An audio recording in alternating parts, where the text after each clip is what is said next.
this is a prop firm by traders for traders. They have already paid out 20.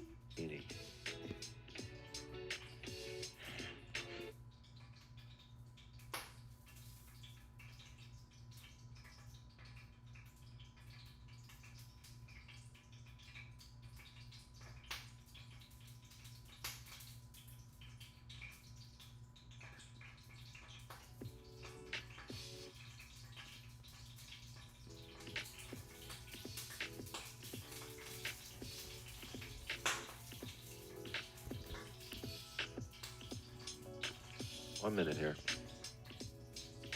So not tick buy, not yet. No confirmation yet. 1 minute. Should want to close above here or above the most recent, right? And then we want to bottom wick, and then we want to drive up, and then we want to buys once we close on the 5 back above here.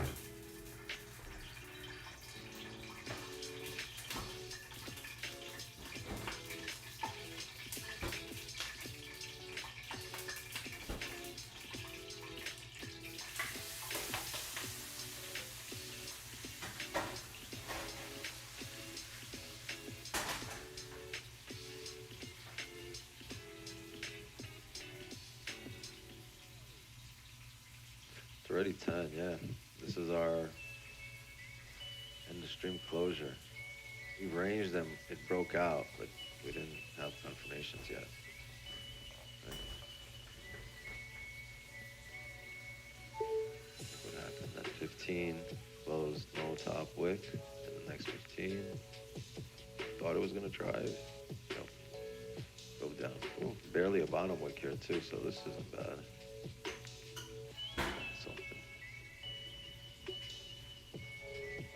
Hourly close. I don't think it closed very well for us. No, it closed. It respected the overall and the most recent resistance, but it did close bullish. Bottom wick. 58 area. Drive up. Closure on the 5. Above 61,290, and we'll be in there like swimwear.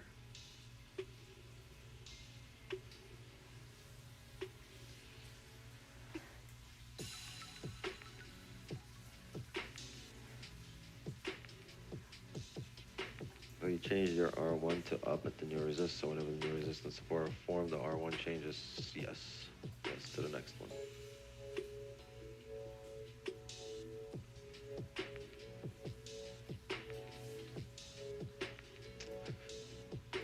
Good, it's good. It's coming down. That means the higher time frame's creating a bottom wick.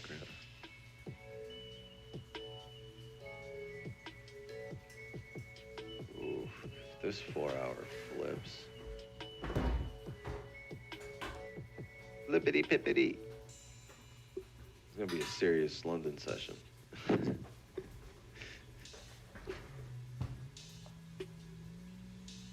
Hourly close, bottom line, still in a range. Yes, absolutely. That's how I'm gonna give it maybe another 10, 15. I wanna see how we start forming here. Is there a new 5-minute range forming, or are we heading down to retest 52 areas?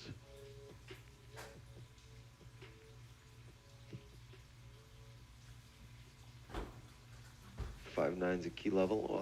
Yeah, it's a level. It's an area. Key area. It's key at this moment on the chart, right? It wasn't key over here when it drove straight up.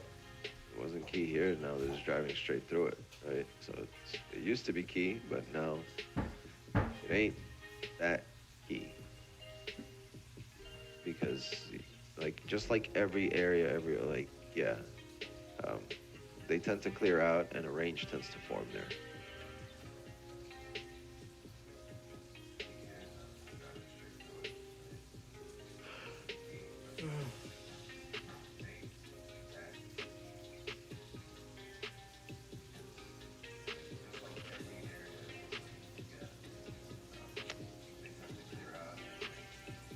Okay, 4 hour flip, London should be a bang. see, where can we look for sells here if the 4-hour flips?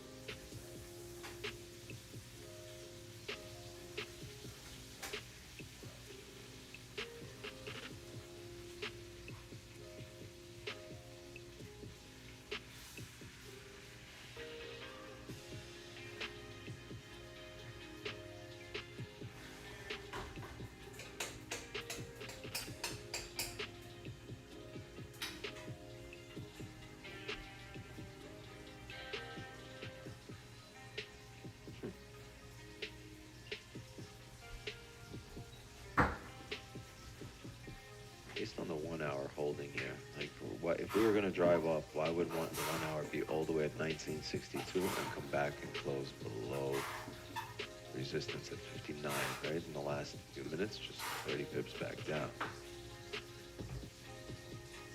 Probably to retest 56, and if it's retesting 56, it should flip on the 4-hour. Now, the 4-hour stays bearish. The 1-hour closes below here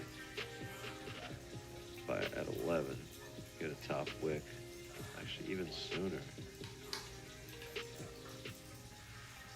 5 level. Yeah, you come down below here. I might be even off the rip. Because the way it's gonna, if the 4-hour flips, it's gonna fill this range down to 54, from 57, 56 to 54.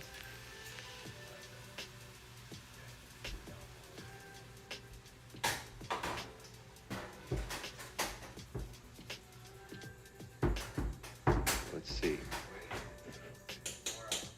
And at that point, the hourly will break the previous hourly low, right? The issue is there's no top wick here on this hourly. We could also be anytime before 56, we could just flip and drive up. There's no true direction, but there's a clear indication of volume here, right? There's just no true sense of direction here.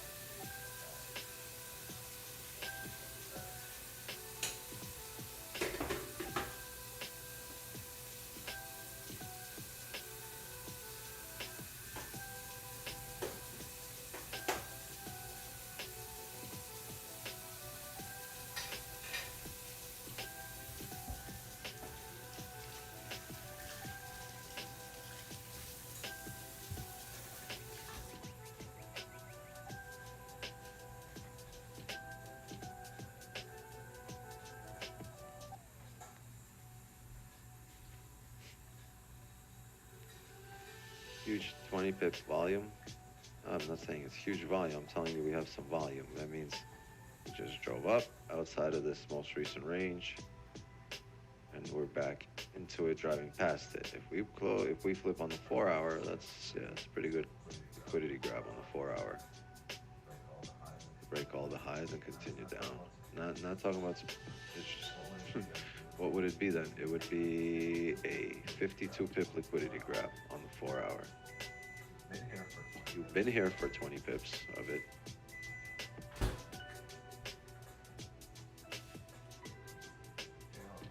Actually, no, you've been here for the entire 52 pips.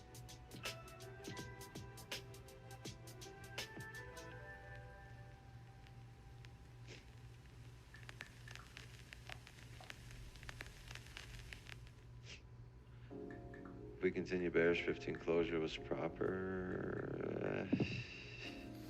Yeah, it closed with barely a bottom wick when we're really bullish.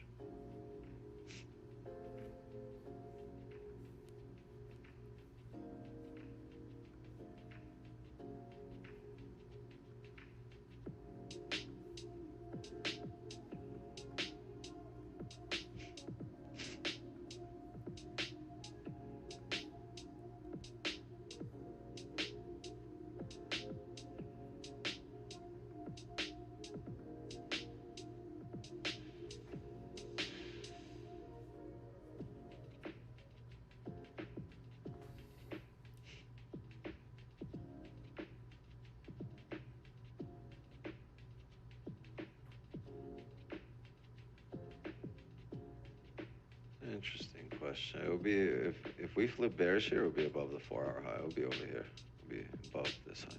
60 pip stop. If we close below here.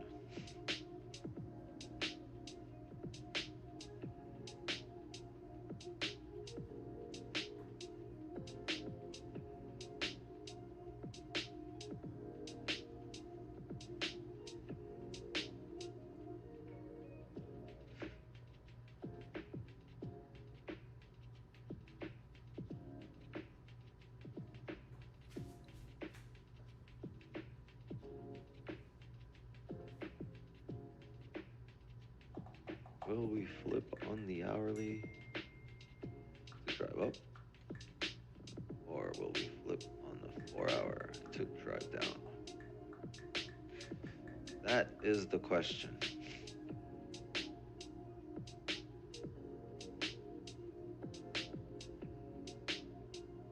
How Shakespeare of me.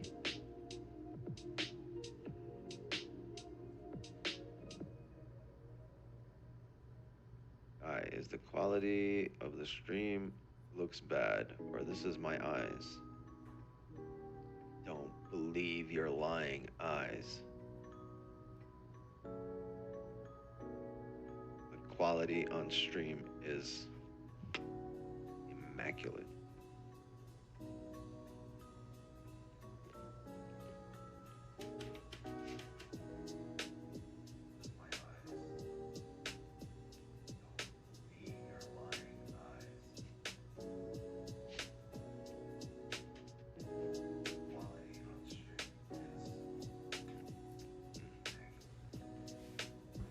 It's on full HD, I can't see levels.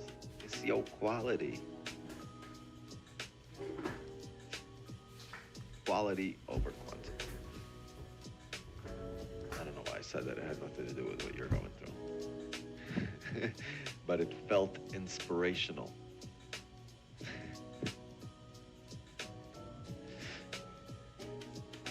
And my fucking resolution quality sucks. Well, it's quality over quantity.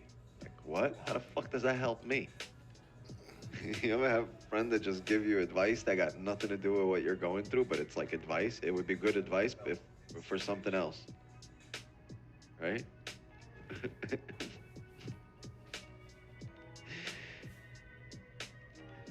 It's crazy. It's like, yo, my car broke down. And they'd be like, well, you know, I figured out how to get that stain out the carpet.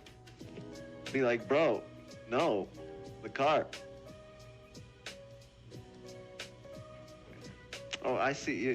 The car broke down. Here's what you got to do. You got to go home, get that rug to a rug shop. They're going to clean it up nice and real nice for you. Get all the dust off of it. You bring it back home. You'll be all right. I'd be like, nah, dog, my car. You fixing the wrong problem right now. Yeah.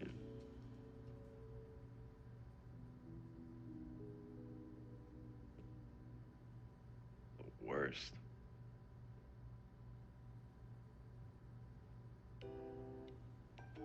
Nah. You're fixing the wrong problem right now. Yo, what are you gonna do 4-hour? 4 hours just gonna stay in here in range. Yo, I'm gonna call 1020. By 1020, like it's fucking Comex. We don't close it outside anywhere of these ranges, I'll call it a stream.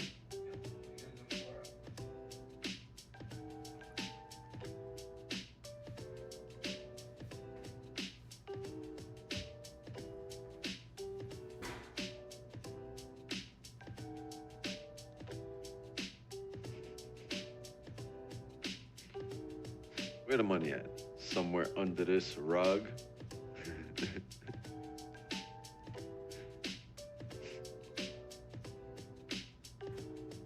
You feel me?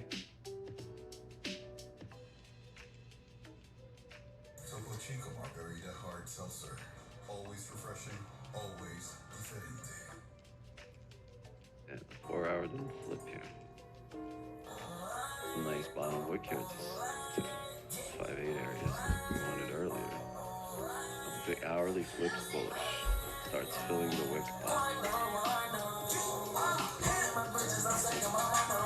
Feels bullish. They're interesting.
Thoughts on shorts, 60-61. We get to 60-61, I'm going to be looking for buys. Above the highs. Drop to 1956. I'm looking to get to 1956 to get a confirmation of sells.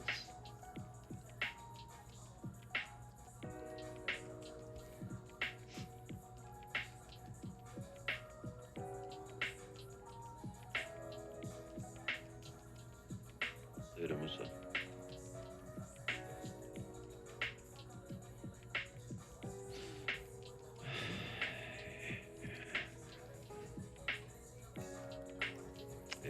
It looks really good. It looks like it's gonna set up really nicely, and I would love for this to happen on the stream.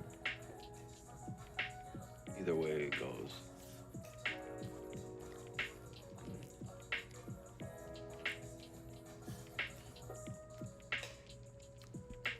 Asian session.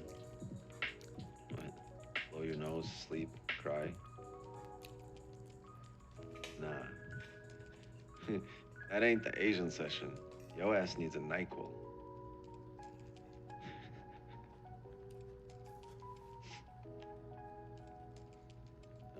That stuffy sneezy, why the hell is the room spinning medicine? You know that one?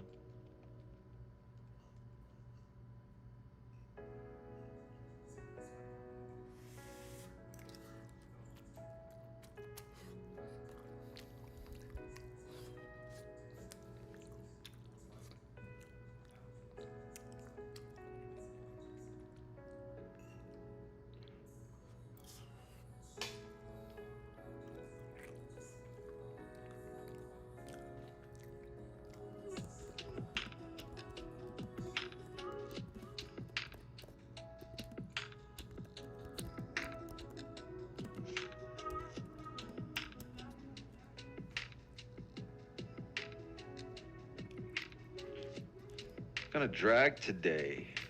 Kind of draggy, huh? You a drag today, Gold. Come on, drive, you silly goose. Let's go. Do something already.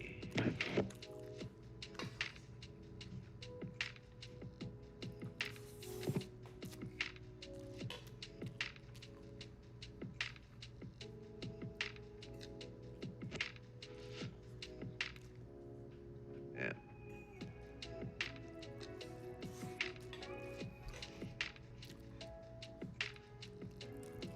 Not until pre-London. We're back in range, chat. We're gonna range here. I'm gonna call it in 2 minutes. I said 10:20. I'm gonna stick to it. I mean, the good thing we did was clear out this range. Next time we come through these areas, we're gonna drive through them. Now we just need to get a confirmation of what we're gonna do on the higher time frame. 4-hour flips, we're gonna have sells. 4-hour doesn't flip and closes bullish at 1 a.m. You're gonna have buys. Should be pretty simple for London, as long as it has enough volume to drive.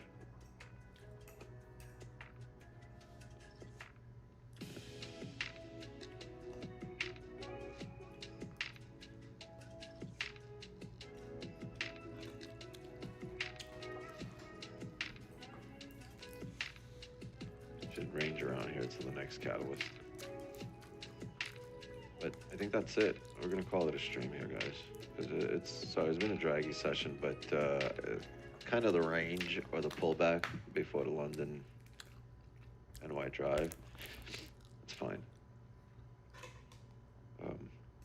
Been a pleasure as always. Appreciate you guys coming through. Valentino, I see you on cam. What's up? Thank you for coming through. Appreciate John Nez was here earlier. I know I saw him, but he dipped. Say it ain't so, chat. He dipped. I can't believe that guy. Nervous some people.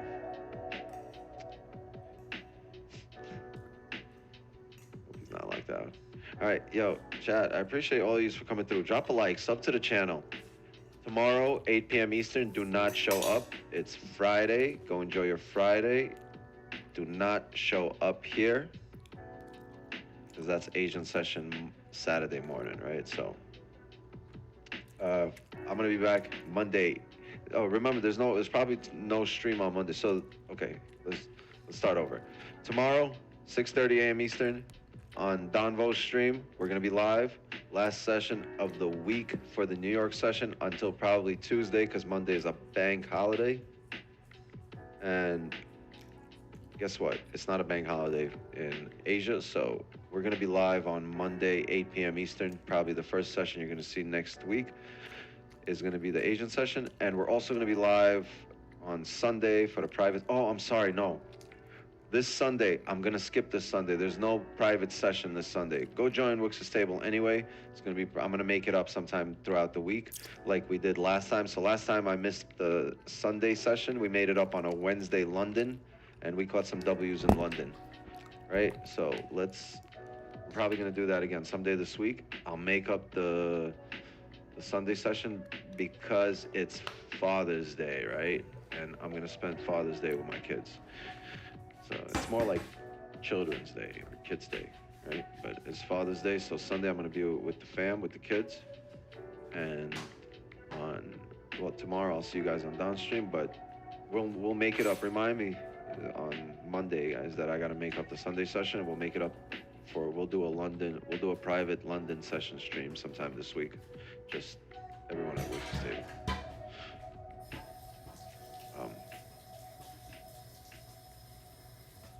3rd of September here in Australia. Well, no, it's Happy Father's Day on Sunday. So your boy Wix is gonna be getting his fatherhood on. You guys do bad things, I do dad things. All right? Let me do my B-boy pose.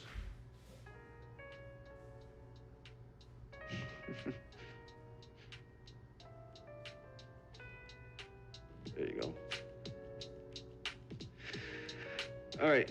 Thank you, everyone in Zoom. Yeah, I got 3 as well. There you go. 3 girls. We're a rare breed. So, yeah, Green, mods, thank you so much for coming through. Appreciate you as always. Let me set you guys up right here. Chat, thank you so much for coming through. We're on our way to 100K subs, so before you leave, drop a like and sub to this channel so we can keep growing the community. And we're gonna call it a stream here, guys.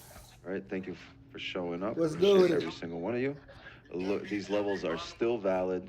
look for them to be broken for, so everything we just discussed on the 4 hour or the hour and the 5 minute above and below here, below 1956.5 or above 1961.29 for now is still valid, right? Until we break or drive through them. No, So bro. What expect they those try? levels What to they be trying to tapped and pay then for? lock it in for London or New York whenever they're tapped. All right. Once again, whoever, Bro, if you're the a cars dad, gotta if you're a work on the father, Airbnb and you're in because this I part of the try to world, add happy this shit Father's to the Day shit to and you it slide. and yours. All you Enjoy it, gotta do is add celebrate this it, shit and cherish book it, It's because 3 different cars, bro. that should be your number one job in the world, right? It should take priority over everything. All right, I'm saying the that's our trailer stream, missed though, like gang, and just like that, another Asian session is in the books, and they got we VPNs on and are shit, like they got out.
Yeah, so I'm saying, bro, like when you hit the piece, bro, like put a VPN on, so you could be in the city of the card. You feel me? Because I think the bitch is like from California or something.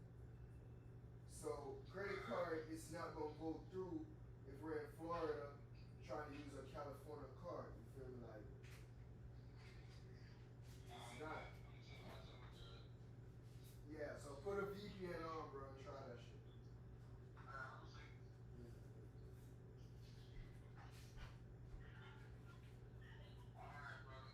But once they live though, bro, you just gotta like try it on different shit. Like try it for like small. Try to order a pizza with any one of them. Yeah, like call up Domino's and order a pizza on a burner phone or something.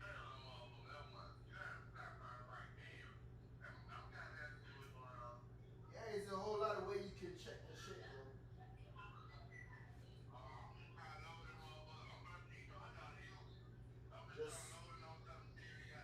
Just call Domino's and try to place an order, bro. Like if it decline, call a different one and try the next card. Yeah. So I'm going to show you how to set up your charts to look exactly like this in under 60 seconds. So check this out. If you're serious about trading, click the link below, register for a free, it's completely free, a free one-on-one demo today, and I can almost guarantee you I'm going to transform your trading trajectory forever. Okay, so register below, and I'm going to show you how to get your hands on this powerful trading indicator. See you in a few.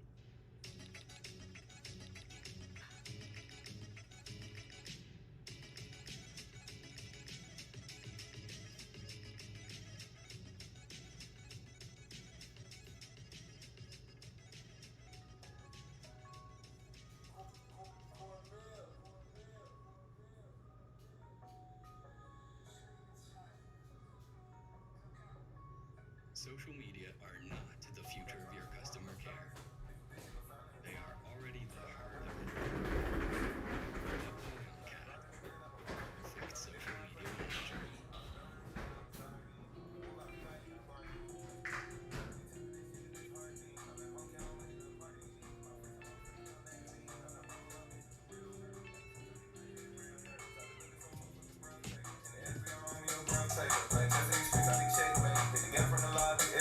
Hopping on that L, demonstrating, many rapper work that way, resignation. And the young, I be having that balance.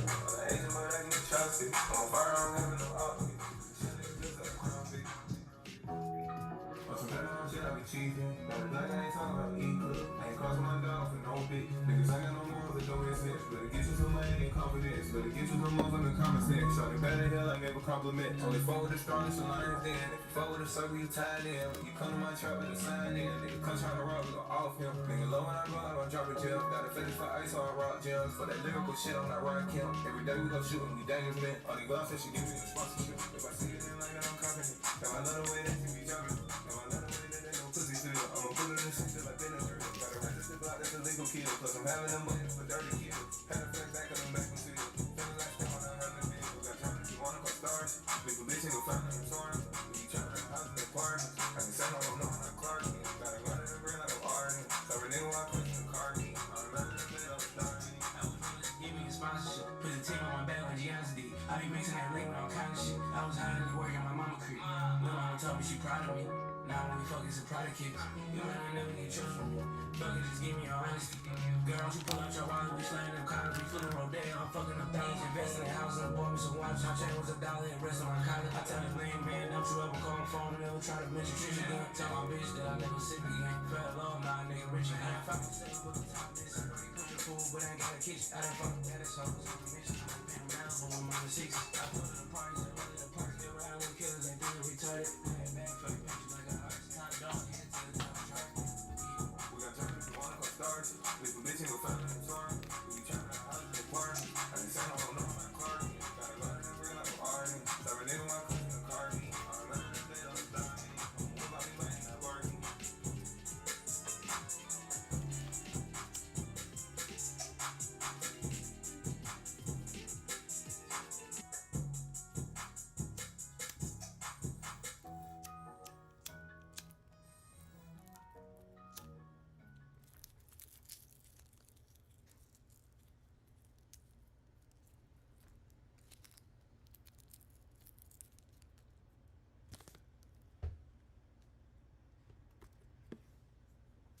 Damn, Spark, you shot this?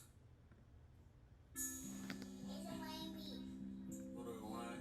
Get up, boy, shit. You know what the fuck?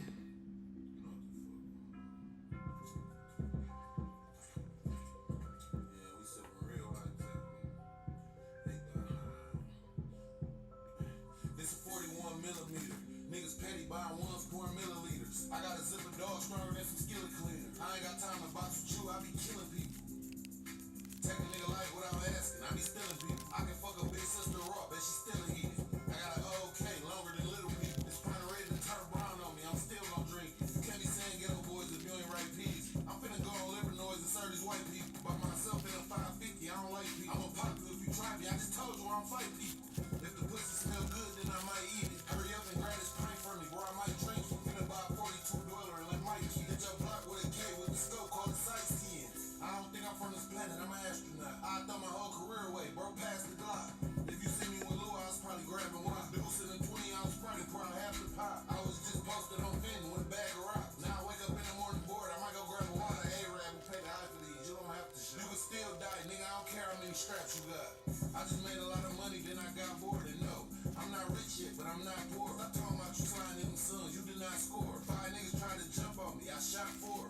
Then I had to whip the other nigga ass. 80 racks just on grass, move another nigga back. My side bitch caught trying to fuck her other nigga back. Me on Greenfield, that golden sun, 100 in the bag. I'm serious, them niggas dropped 100 and I laugh. I ain't gonna lie, I take Percocets cause I be coming fast. You trying to spend 10,000 right now, I'm coming fast. If I see an eye pop and I ain't strapped, I'ma punch his ass. The pot of rail talking back to me, I drunk his ass. I'm still trying to fuck big booty Ari with her ugly ass. Don't know what kind of car I might get in, but it's something fast. If I drop 100 shots and they don't drop, then I'm coming back. You run 100 up on EDD, you better thank Trump. Bitch ain't take a shower before we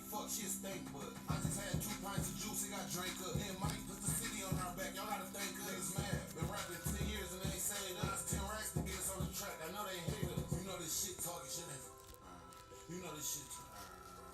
You know this shit talking ain't free. They gotta pay up. Just pull up and count the money up. The work weighed up. 200 racks off this rap, it took 8 months. 200 blacks back to back, I got great lungs. The way that bitch slick dick, she got 8 tons. Bitch keep the same panties on, she got 8 thumbs. Off the EP, made 300,000 off 8 songs. My bitch titties fake, lips fake, and she got fake butt. Shoot, then I passed Murder Rock, he did a layup. We just popped the op up, man, 8 o'clock, fuck this day up. I don't drink, but when I take Percocets, help me stay up. I need this little nigga popped up, I hear Lil Tay up. Would you believe me if I told you I was sipping red? Would you believe me if I told you all the shit I do? Would you believe me if I told you I fucked her and ain't get the head? Bitch said the whole paragraph, I left the bitch unread. Trying to sleep with 6 hoes tonight, I need a bigger bed. I had Lil E chase you down, he got little legs. Bitch left me unstuck, I had a little dread. Now my money long, hair long, I got bigger bands. Trying to carry 100 can dubs, I need bigger pants. You still trying to run a 10 up, you need bigger plans. Man, ghetto boy shit, man. You know what the fuck going on. Free the hell good. What they do is your boy Ghetto, you know. Free Rio, Frito, Ghetto. Shit almost over with, man. Hope you niggas been caught up, cause it's, you know what I'm saying? That shit's still on the floor. It's time to motherfucking put the foot back on the gas, goddammit. Gave you niggas a little bit of time. Seem like niggas still out there playing, you know what I'm saying? So go on ahead and get ready for what's gonna happen. Ghetto almost home, I think. You want to get back to the fun. You need jobs to find you. I need Indeed. Indeed, you do. For the visionaries, for the trailblazers, for the last to leave, and the first to think ahead, there's Granger, supplies and solutions.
She look like a blaze. Nigga the habit that washing my bag. She keep it real, no, she never be fake. We do a quick, that's the way that I made. Kiss on the lip like I'm coming back later. Run up a million and go to Jamaica. House on the hill, we gon' ball at the lake. 30 round clip and it came with the lace.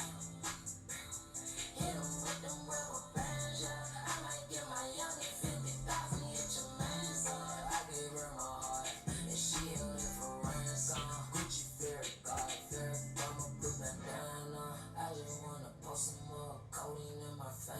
I always keep that 30-30 loaded on my nano. Purple baby smoking, Brody Henry's tryna pound some. I just wanna post her with the dolphins in Savannah. I'ma roll this dope up around my scrap, I counting bands. Yeah, Shawty said she really dig my swag that I'm handsome. I told you call your grandma, don't you ever call me grandson. So that bitch can't get my number, mama, no I ain't got no man. I really saved up for 300,000, my designer clothes and some jewelry. I really post up in the project house, I'm making my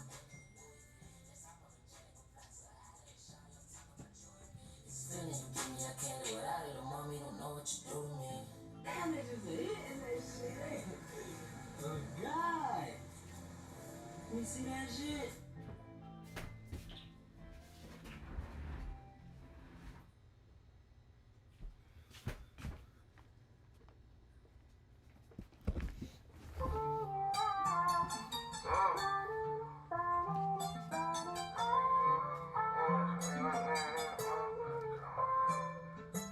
Fuck the suckers, cry me a river about that nigga you just lost, but it's fine for your members. Put the beat right up, Joe. Fuck the suckers, cry me a river about that nigga you just lost, better slide for your members. Fuck the suckers, cry me a river about that nigga you just lost, better slide for your members. They gon' push up button. I can push a button, how I'm push up on it. 10K ahead, I got the hook up on you. Niggas know me well, I don't sell dreams. Reaper gonna approach you when the shells ring. Freedom bell rings, let my niggas loose. Got 100 pounds in my dollar closet. I just need an addy, I can ship it to 'em. Kick one on the law before I kick the juice. And lying if they told you I ain't been the truth. Been in Jerry pieces, got me cold buddy. Nodding at the light, how that dope got me. A lot of things dancing on my left wrist. All the bitches love me, all the bitches love me. Used to see little baby that I left with. She was thick as hell on the verge of chubby. Niggas getting money around this bitch, y'all. Standing on the business all 10 toes. I can give a fuck if I offend hoes. Should've been upgraded, baby, Benzo. We can shoot something with a chin phone. If you can get it gone, the product ain't a problem. Rose gold rollies for my baby mama. Giving birth to a fellow on a thank you, mama. Mortgage on the crib cost 20 ball. Put it on your face if you piss me off. I can pick my nose and I'll pick you off. Why you think this little dusty nigga glued to me? The name that I established what they living off. Harry Potter blood dish, he ain't a clone to me. Post half a ticket on my Instagram. With your bitch saying cheese, it's a move to me. We gon' do the mornings with the Mary hoodie. No, we gon' do the Marys with the morning hoodie. Quit asking why I signed a CMG and them. Advise you niggas not to get me started, pussy. Fuck whoever hatin', tell them get in line. Rapping ass niggas barely getting by. Stupid ass shit around your neck, boy. Nigga, that ain't white gold, it's 925. Don't ask me what the time, I ain't said it yet.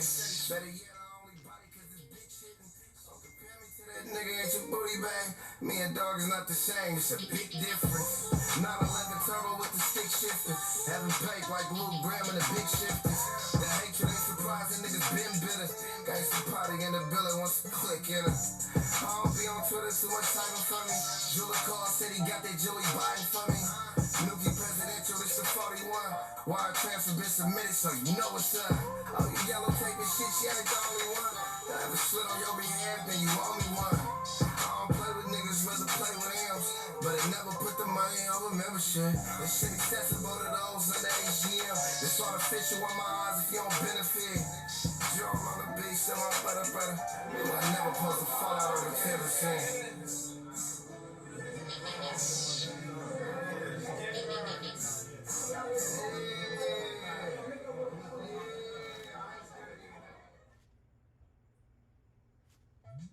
Simply Spiked Lemonade, made with real fruit that fell from its tree and rolled right into the party. Simply Spiked, tastes like your favorite juice, now spiked. Now introducing Simply Spiked Peach, it's getting juicy.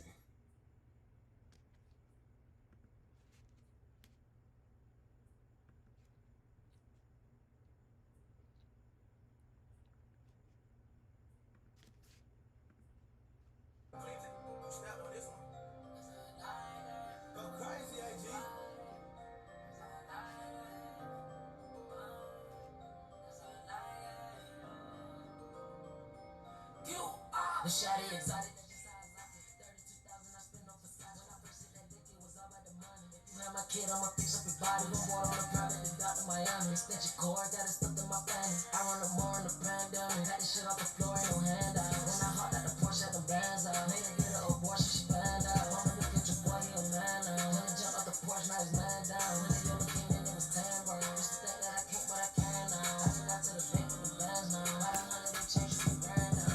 I came a long way from the bottom, and I did it with the bros. I came a long way from the promise, posted that upon the store. I came a long way from the projects, when the time we use the store. I came a long way in the process, no hard return call. They say it's cheaper to keep up, but no, I don't wanna. I pass the bitch right to the homie. I keep that heat up when I be up down, cause I know these niggas, they wanna come home. I already do this shit all by my lonely. All by myself, no, I don't need a homie. I'm blowing purple, baby, like it's Bonnie. I spent my 30 acres up in Bonnie. They say that I trip like a nigga from Harlem. My team that is over, let's go chase the cone. Ain't about to lean over, I get up on money. My little nigga should've did what I told him. Got this in my catch, couple cases I caught him. Brand new white, I'ma give it the power. Was that cooking up, yeah, just to feel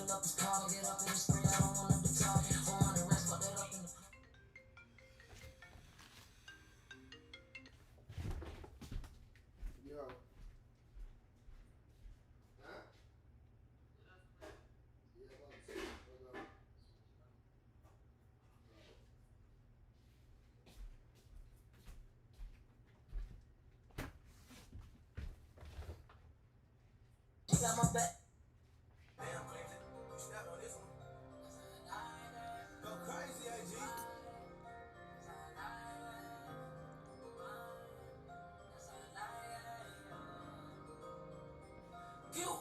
The shawty exotic, that's just how I like it. 32,000 I spent on Versace. When I first hit that lick, it was all about the money. If you had my kid, I'ma fix up your body. Gon' water on the private, they got to Miami. Extension cord, got it stuck in my fanny. I run the more in the pandemic. Got this shit off the floor, ain't no handout. When I hopped out the Porsche, had the bands out. Made her get an abortion, she banned out. Mama look at your boy, he a man now. When I jumped off the Porsche, now he's man down. When the Yoda came in, it was 10 bro. Used to think that I can't, but I can now. I just got to the bank with the bands now. Right 100, they changed the brand now. I came a long way from the bottom, and I did it with the bros. I came a long way from the apartments, posted by the corner store. I came a long way from the projects when the time we used to store.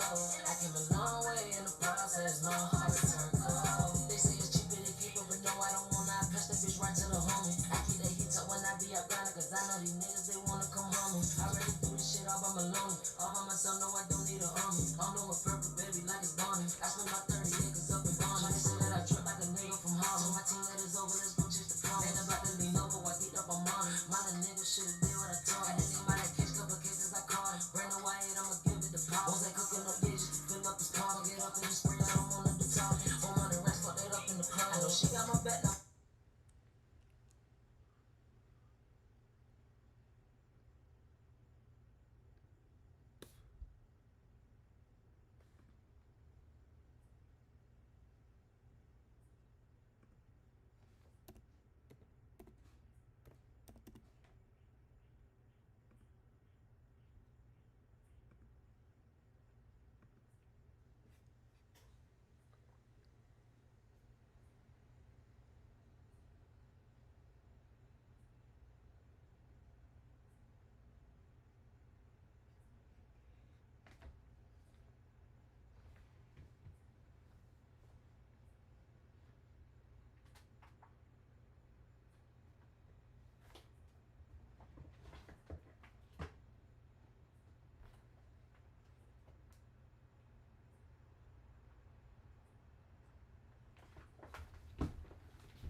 There is a strange sense of dread that comes from knowing exactly what they are trying to do to you. But there's also a strange sense of calm. I have been telling the world for the longest possible time exactly what they will try to do to me.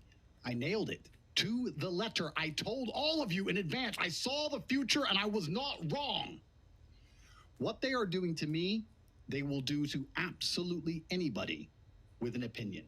If you are a man and you are supporting me, you are not just supporting me, you're supporting yourself, you're supporting your future, you're supporting your father and your brother, and you're supporting any man out there who decides to speak and do anything other than simply pay his taxes and die. Because what they are hitting me with is the highest level of matrix attack which a man can possibly endure. Last time, when I was canceled, I said they hit me with their last bullet and I remained unfazed. And I was incorrect. For the first time in my life, I was incorrect because it was not their last bullet. They had another one and they shot me. And I remain unfazed.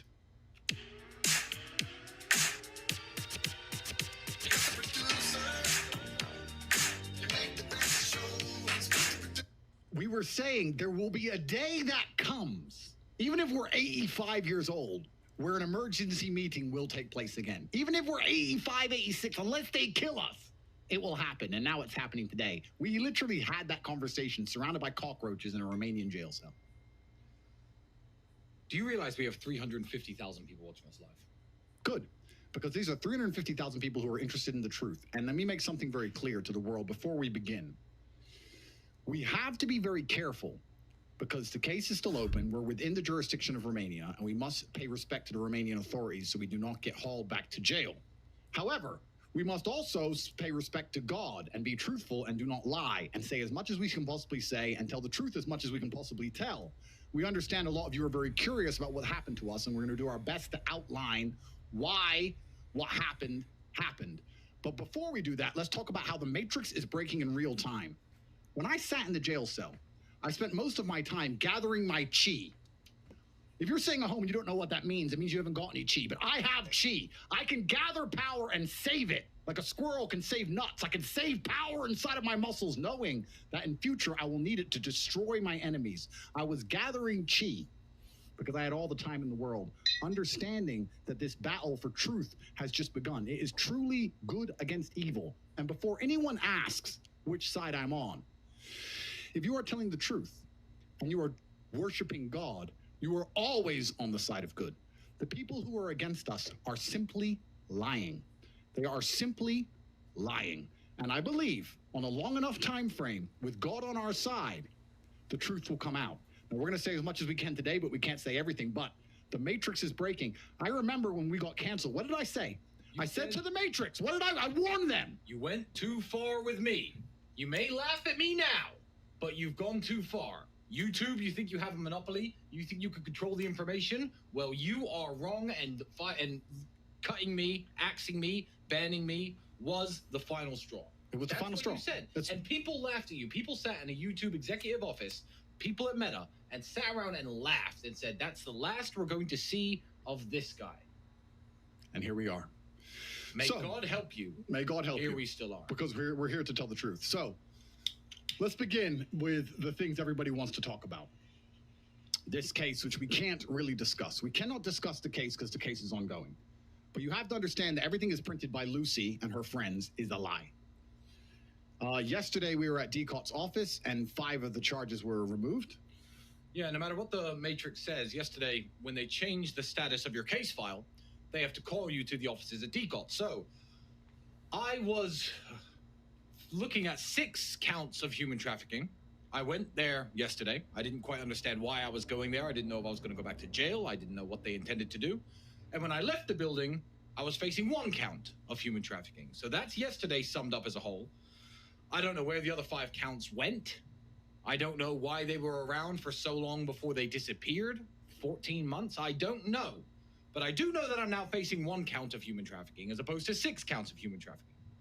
And I think it's very important that we explain what we're allowed to explain, exactly what we are accused of. Because there's a lot of confusion. about old videos we made, things we said 8 years ago. Does this link into the case somehow?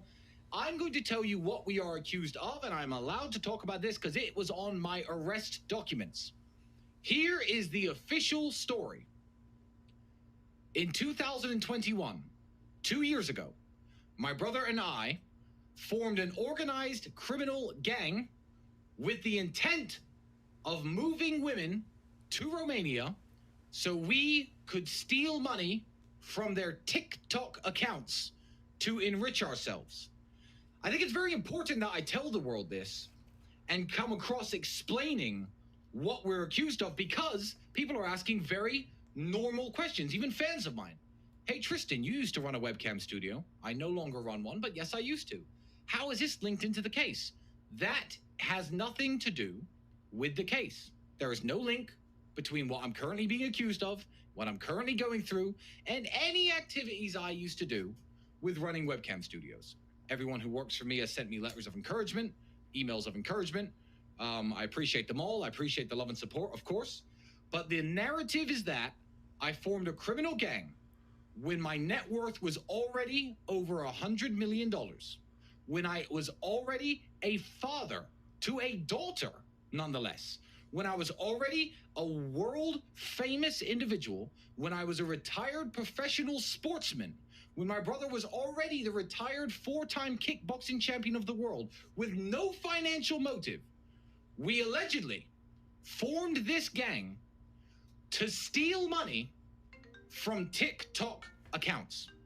That is the narrative. That is what I have been arrested for. And this is the first time publicly I can finally clear that up. Yeah, so God is on our side. And you know what?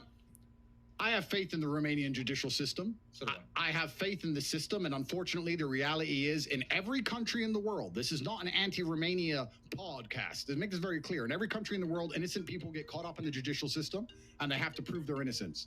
We have been accused, like my brother said, of nothing prior to 2021 or 2022. So all of our old videos, old life had nothing to do with this. They said after 21, we decided to form an organized criminal gang and steal TikTok accounts money.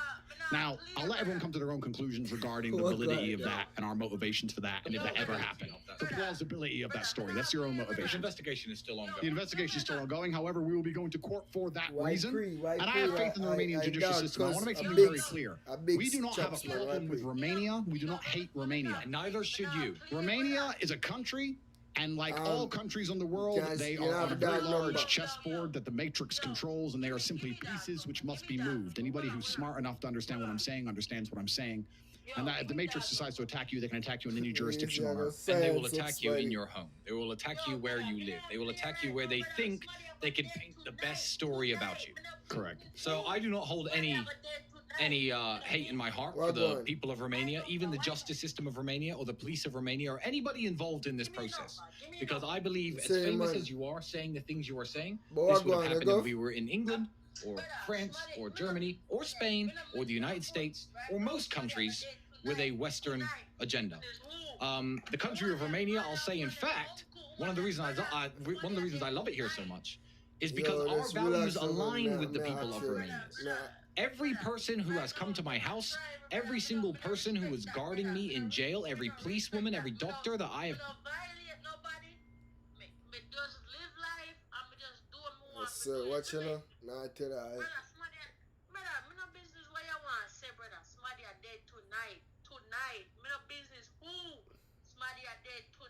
yo, may I tell you this? Relax. No, may I tell you, watch you know before you hang up your phone. Before you hang up your phone, but listen me I say. Brother, you me I say I'm not relax nothing. Smarty are dead tonight. Tonight. Smarty are dead tonight. But don't talk. Yo, brother, me no brother, what me just say? Me no business who Smarty are dead tonight. She got me fucked up. Smarty are dead tonight. Man, me no Marlon. Me no want you none of that, brother. Me no business, brother. She can dead tonight. Me no business, brother. Marlon. Man, yo, call Najee, brother. Brother, call Najee. Brother, me no want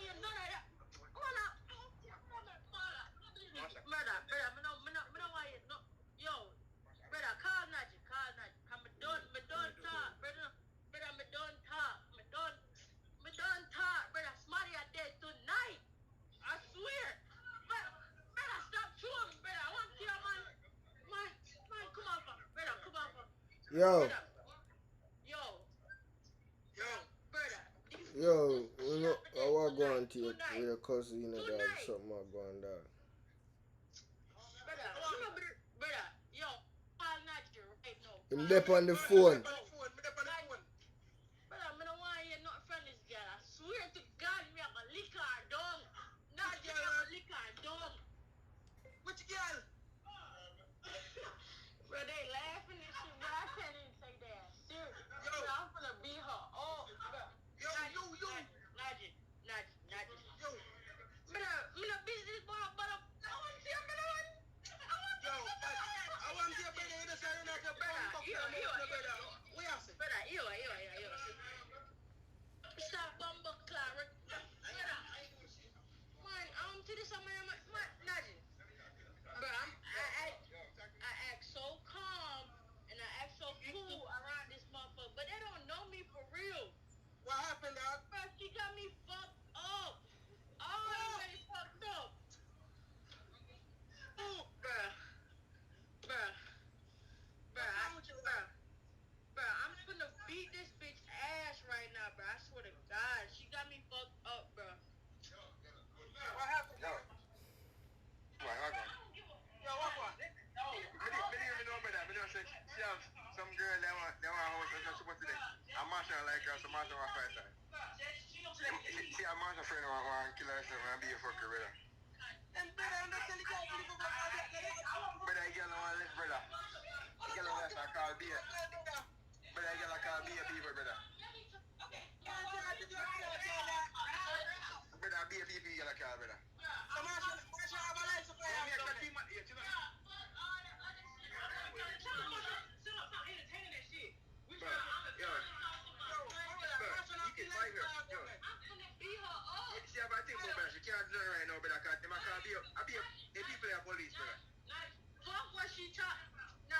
I'm finna beat her up.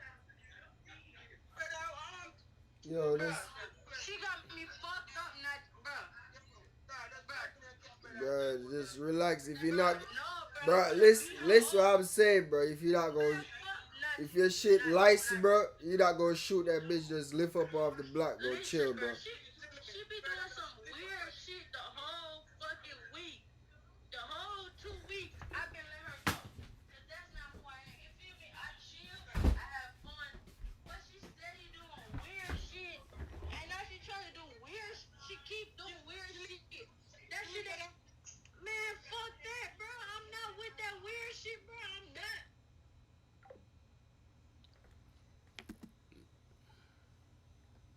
Sorry this is happening to you. And I am not going to be leaving Romania. My daughter is a Romanian. She has Romania written on her passport. This is my country. I have lived here for 7 years. So people who do not understand the situation are very quick to blame Romania. But they're wrong. Do not do that. I might move to Cluj instead of Bucharest. What do you think? I like Cluj. A bit more of a quiet life. I like Cluj too. Cluj is a beautiful city. Oh, yeah. Yeah, so this is not particularly Romania's fault. This is just a result of becoming monumentally successful and telling the truth. And whenever you're the kind of person who tells the truth, the bastions, the gates which are held, which try and prevent the truth from being exposed to the general public, there's going to be some degree of pushback. And unfortunately, that pushback is powerful. It's a very powerful but vocal minority which dislike us. And I want to make that very clear also to the people watching at home. People often Cluj instead of Bucharest. What do you think? I like Cluj. A bit more of a quiet life. I like Cluj too. I do not hold any hate in my heart for the people of Romania, even the just. And they have to prove their innocence. We have been accused, like my brother said, of nothing prior to 2021. Father to a daughter, nonetheless.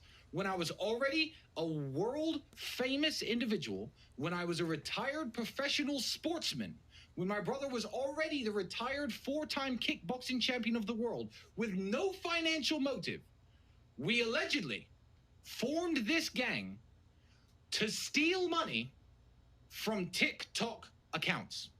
That is the narrative. That is what I have been arrested for. And this is the first time publicly I can finally clear that up. Yeah, so God is on our side. And you know what? I have faith in the Romanian judicial system. So do I have faith in the system, and unfortunately, the reality is in every country in the world, this is not an anti-Romania podcast. It makes it very clear. In every country in the world, innocent people get caught up in the judicial system, and they have to prove their innocence.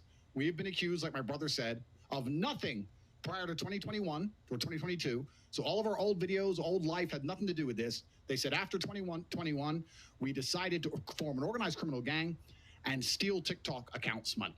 Now, I'll let everyone come to their own conclusions regarding the validity of that and our motivations for that, and if that ever happened. The plausibility of that story. That's your own motivation. The investigation is still ongoing. The investigation is still ongoing. However, we will be going to court for that reason. And I have faith in the Romanian judicial system. I want to make something very clear. We do not have a problem with Romania. We do not hate Romania. And neither should you. Romania is a country, and like all countries in the world, they are on a very large chessboard that the Matrix controls, and they are simply pieces which must be moved. Anybody who's smart enough to understand what I'm saying understands what I'm saying. And that if the Matrix decides to attack you, they can attack you in any jurisdiction on Earth. And they will attack you in your home. They will attack you where you live. They will attack you where they think they could paint the best story about you. Correct. So I do not hold any hate in my heart for the people of Romania, even the justice system of Romania or the police of Romania or anybody involved in this process. Because I believe, as famous as you are saying the things you are saying, this would have happened if we were in England or France or Germany or Spain or the United States or most countries with a Western agenda. The country of Romania, I'll say, in fact, one of the reasons I love it here so much is because our values align with the people of Romania's. Every person who has come to my house, every single person who was guarding me in jail, every policewoman, every doctor that I have come in contact with has said, we are sorry this is happening to you. And I am not going to be leaving Romania. My daughter is a Romanian. She has Romania written on her passport. This is my country. I have lived here for 7 years. So people who do not understand the situation are very quick to blame Romania, but they're wrong. Do not do that. I might move to Cluj instead of Bucharest. What do you think? I like Cluj. A bit more of a quiet life. I like Cluj too. Cluj is a beautiful city. Oh, yeah. Yeah, so this is not particularly Romania's fault. This is just a result of becoming monumentally successful and telling the truth. And whenever you're the kind of person who tells the truth, the bastions, the gates which are held, which try and prevent the truth from being exposed to the general public, there's going to be some degree of pushback, and unfortunately that pushback is powerful. It's a very powerful but vocal minority which dislike us, and I want to make that very clear also to the people watching at home. People often say, oh, but what do women think about you? Do you know what? I got maybe 1,000 to 2,000 love letters from women a week in jail. Endless women support us. In fact, I'd say it was about 50-50. 50% of our mail was from men, and 50% of our mail was from women. Women support our message fully. Any woman who's not matrix-minded supports us. It's a very vocal minority which is against us, and don't let them psyop you into believing that somehow the whole world hates us, women hate us, garbage. It's not true. The world is waking up. The matrix is breaking. People are understanding they're tired of being lied to. They understand the truth of our message. They understand men are allowed an opinion. Women want men who have an opinion, who take care of them, who protect them, who provide for them. The things we are teaching and the things we are saying are not disliked by the majority. They're disliked by a very powerful and evil minority. And you could simply look at this. I mean, the comments under this video will probably be 100% positive. But watch the video posted by the BBC. Watch the videos posted by Vice before they turn the comment section off.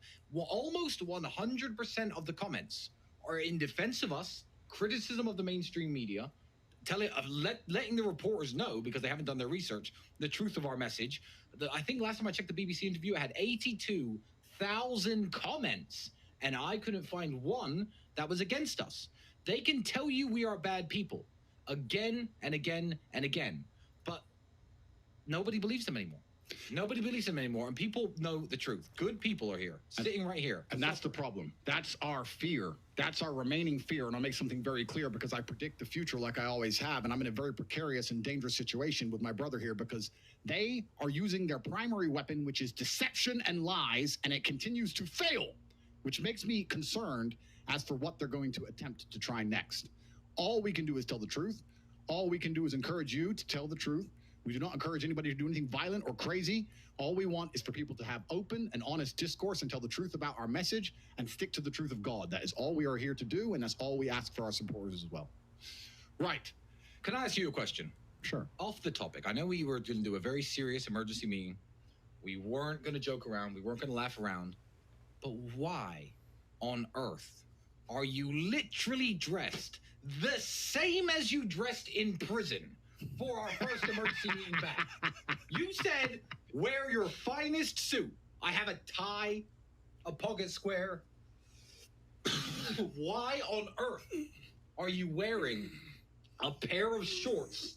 And more work went into this body than your fucking suit. This is my finest suit. I can't look so good all the time. All I do is train. I'm an animal. This was supposed to be a serious emergency meeting. You know what? If anyone at home is wondering what jail was like, you guys, what's Romanian jail like? Yeah, what's jail? Let's talk about jail. It's me sitting like this, Tristan sitting the same, and us staring at the wall. This is jail.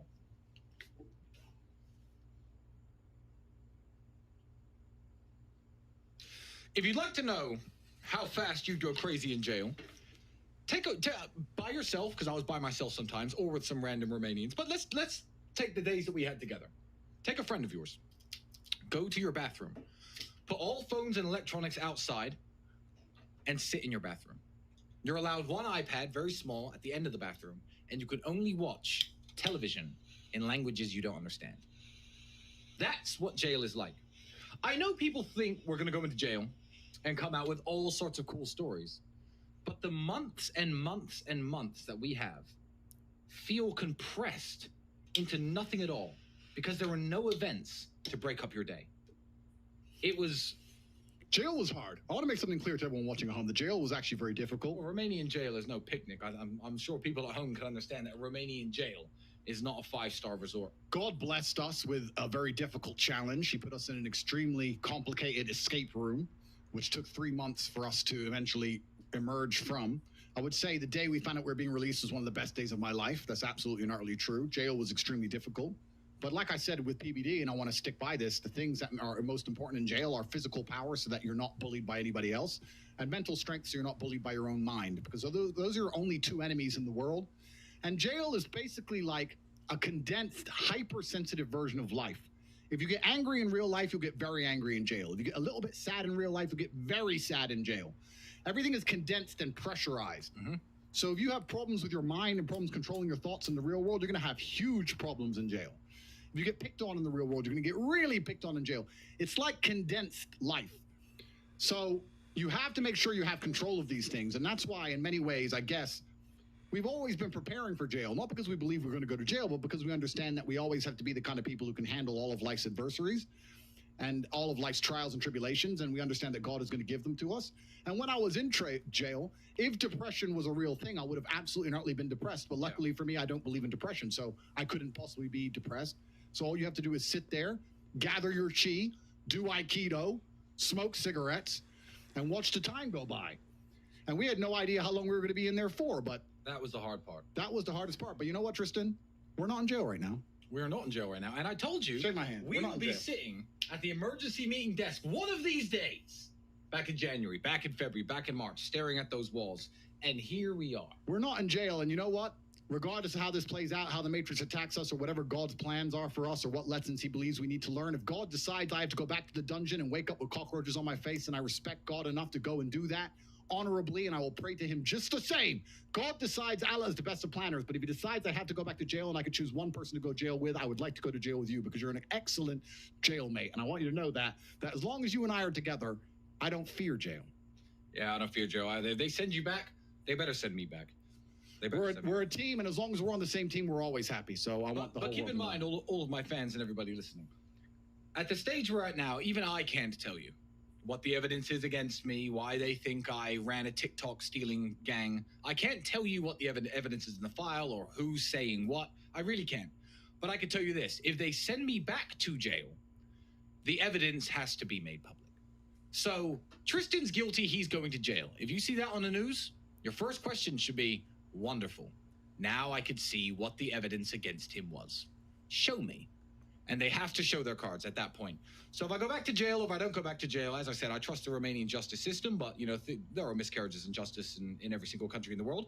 If there is a miscarriage of justice, you will all know the evidence that proved I ran a gang that stole TikTok money even though I have hundreds of millions of dollars from friends of mine who say that we never stole from them. Absolutely. And this is very important.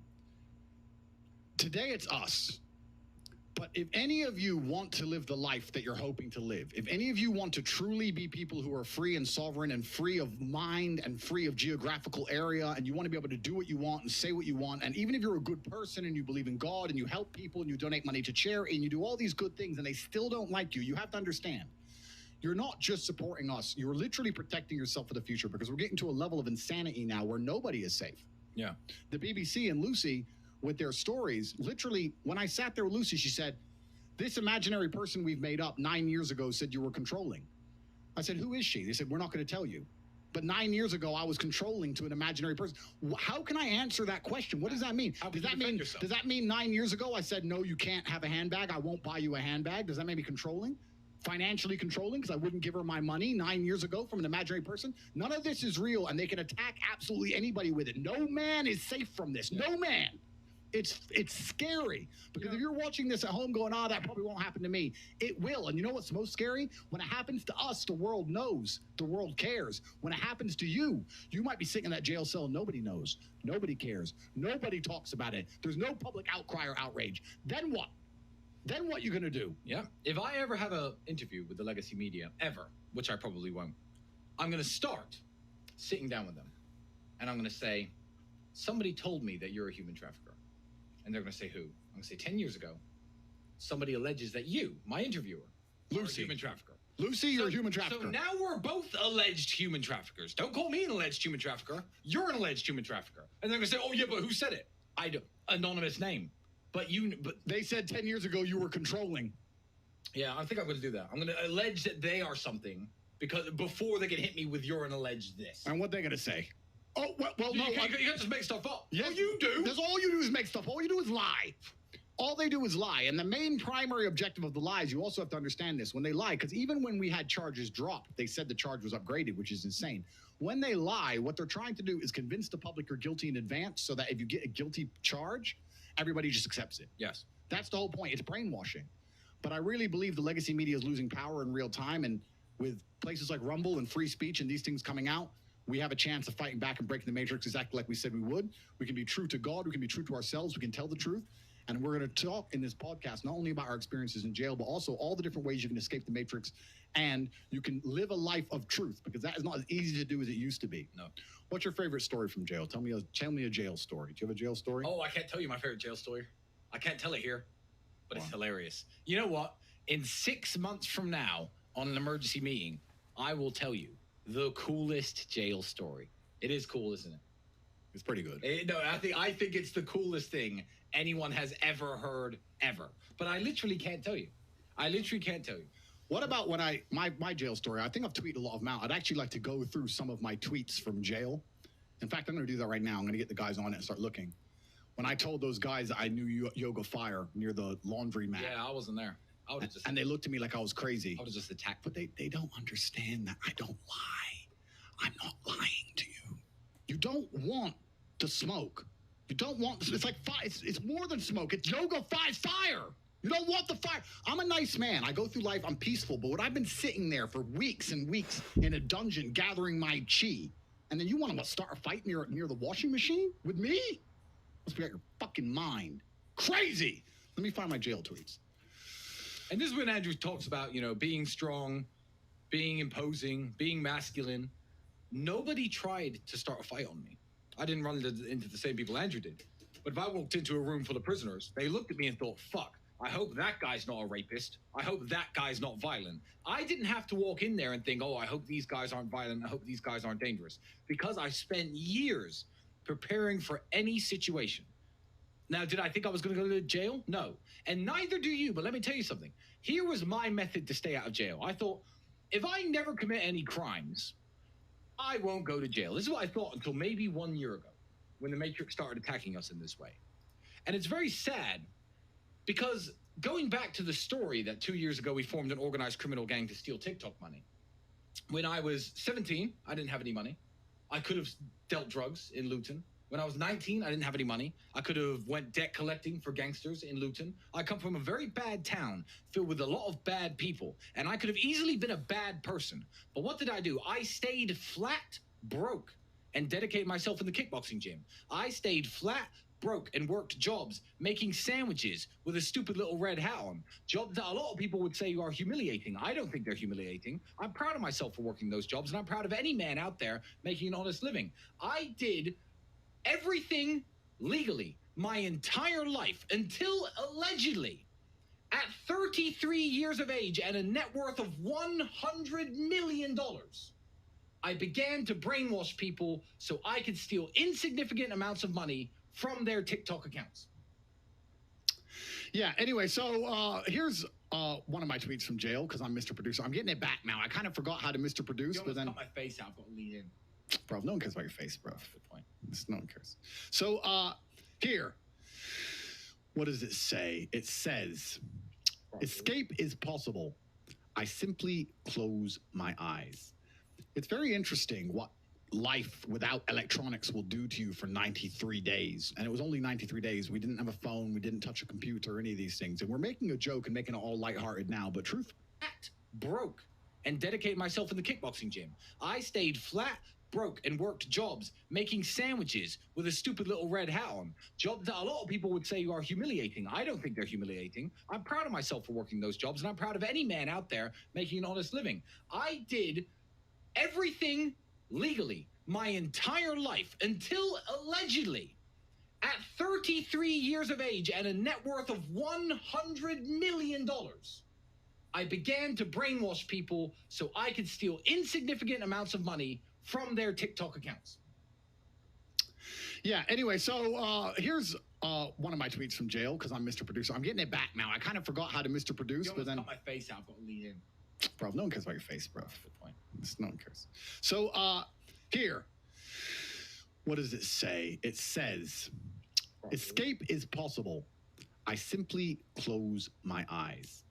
It's very interesting what life without electronics will do to you for 93 days. And it was only 93 days. We didn't have a phone. We didn't touch a computer or any of these things. And we're making a joke and making it all lighthearted now. But truthfully, it has a very profound effect on your mind.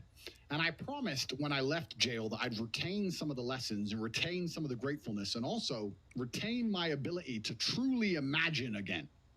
You can't imagine anymore. Your brain's been attacked and destroyed by TikTok and the internet. You can't imagine, but when you're in a jail cell in the perfect silence, you can imagine completely and utterly in the dark, in the middle of the night when you can't sleep. That's when you can imagine again. And what's actually most upsetting and disappointing to me is that since I've left jail, despite my dedication towards retaining this ability, it's nearly impossible to truly use my imagination once again. Once you have electronics and devices and women are messaging you and all this garbage is happening in your life, you lose your ability to imagine. And it's a shame because it's a superpower. We talk about manifestation in and of itself, but I think imagining things, you can obtain the results. Now, I'm going to say something like I always say with basically no scientific evidence, but I know I'm never wrong about anything. So nice. I'm just going to say it. Nice. Dr. Andrew. Dr. Andrew, if you imagine something truly and fully, if you truly completely imagine it, to a degree, your body will react to it. Let me give you an example. If you truly imagined yourself at war, day after day, you imagined yourself under attack, defeating the Matrix agents, you're top G, you're walking through life, the agents are coming, you're doing Aikido, and you're destroying them, and you're the most powerful man in the world. If you truly imagined that and felt it in your mind to the point where you thought you were there and you felt it in your body, I would guarantee you, after X amount of time, you would have a higher testosterone level and your muscles would be stronger than if you didn't. I will guarantee you that. Now, someone's going to come along and say, Andrew just made that up. I don't care if I just made it up because that's what I do. That's what I did in jail. I imagined and gathered my chi, and I became stronger than I've ever been. If you truly believe it in your mind, then your body will react. What does Morpheus say? The body cannot live without the mind. They're absolutely and utterly linked. So that's one of my first jail tweets. Let me find another one. I'll touch briefly on that. I was cornered by some journalists on my way to the courthouse the other day. And they said, "Are you happy, Tristan?" I said, "Yes." He goes, "Ha, were you happy in jail?" I said, "Yes." He goes, "Happy in jail? Why?" I said, "Because only my body was in prison, but my mind wasn't." And what I meant by that, to extrapolate a little for everybody listening here, I look at some people. When I was in prison, I thought of some people. I thought of what the people who were doing this to me looked like.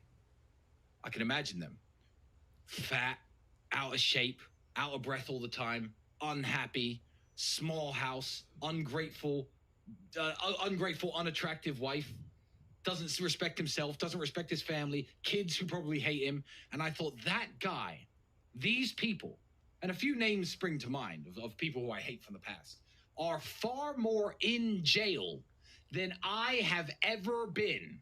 These people sitting on their Ryanair flights with 3 masks on are more in jail than I have ever been, with a bloodstream filled with mRNA vaccine. They are more in prison than I have ever been. You can lock my physical body away, sure, but in my mind, I am free.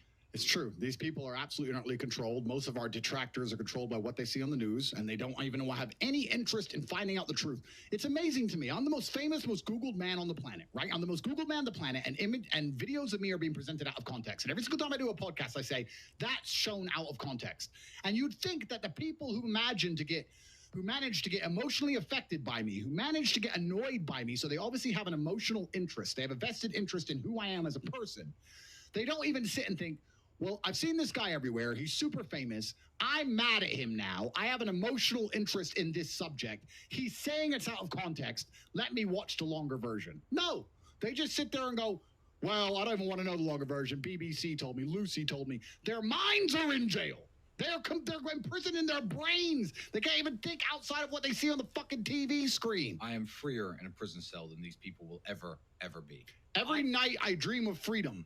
And then I open my eyes and I'm in the same familiar jail cell. I take a few minutes to swallow my disappointment and begin my morning push-ups. Maybe tomorrow I'll wake up somewhere else. I've not lost hope. Tomorrow has come. And I do wake up somewhere else, but this is important, especially if you are at home and you're not yet as successful as you want to be, if you don't have your life in exactly the place you want it, if you still feel trapped, whether it's financially or some other way, you wake up and you must be dreaming of freedom, but when your eyes open, after the disappointment, swallow the disappointment, take a minute and look around you and say, I deserve more than this. But then, what's the important point? Begin my morning push-ups. You must begin to work instantly. I did not miss a single day of training in that jail cell. I had no access to a gym. I had no access to any kind of workout equipment. It was just me in a jail cell with you with bottles of water, 2-liter bottles of water, holding them out as long as I could hold them out for. And then I'd drop to the ground, and I'd wait a few seconds, and I'd do it again. Endless push-ups. We had the time. That's all we had is the time and the will in your mind. I never missed a day of training, not a single day. I didn't sit and say, I'm too depressed, I'm too sad, it's too cold in this freezing cell. We were arrested in December. I didn't eat enough because it's Ramadan. No excuses. Every single day we trained, we woke up disappointed, we swallowed the disappointment, and we got to training every single day. If we could train in a freezing cold jail cell in Romania, the cockroaches all around us with no idea when we're going to be allowed freedom once again, you can train in a nice gym, an air-conditioned gym in California. What is your excuse? Yeah, what is your excuse? Absolutely insane. Right. Now, speaking of the BBC, there's 2 things I want to cover. I've actually got these questions written down, and you don't know about them. Talking about the British legacy media, how long do you think Philip Schofield's going to jail for? And his friends, I mean, Ralph Harris and Jimmy Savile are dead. But how long is Schofield going to jail for? And how did the BBC treat them? It's actually quite incredible. Because I'm a mentally resilient person. I am the top G. But the level of assault that they have hit me with is enough to damage the mentality of nearly any man on earth. Not many men are equipped to deal with endless, hateful slander day after day on every matrix medium. Delete all your social medias, delete all your bank accounts, attack you from every angle, accuse you of heinous crimes, print your face next to negative words day after day after day. And then when someone else who does it, someone who sold their soul to the matrix, does something actually wrong when you've done nothing wrong, they treat him with kid gloves and they give him sympathy and they get rid of the story in 2 days. You're either part of the club or you're not. If you're part of the club, they protect you You must sell your sanity and sell your soul and sell your mind, and you can be protected. If you want to tell the truth, they will come for you and they will attempt to hurt you. And that's what's so important about all of this. Anybody who is watching our story and says, yeah, those guys are guilty, they are completely matrix-minded. They don't understand anything about how the world works. Yeah, well, what were you doing in jail if you weren't guilty? What? What kind of statement is that? They could convict me and I'm still not guilty. I will never, ever, and I'm telling you this, my friends, not about this case, but about my previous life, as long as I live for the next 50 years while I am on this planet, no compelling evidence that I've ever harmed anyone is going to come to light. I have no skeletons in my closet. I am not the things they have labeled me as. I find it deeply offensive. I have a daughter. Let me tell you a story. I don't blame the other parents in our neighborhood for not letting their kids play with my daughter. Because if somebody was labeled a human trafficker, I wouldn't want my kids near their house either. But my kids now aren't allowed friends. My mother is sad. She hasn't seen me in 7 or 8 months' time. Me and Andrew have iron minds, but not everyone around us does. The list of victims in this, including my beautiful personal assistant and her friend, is in the hundreds. The hundreds.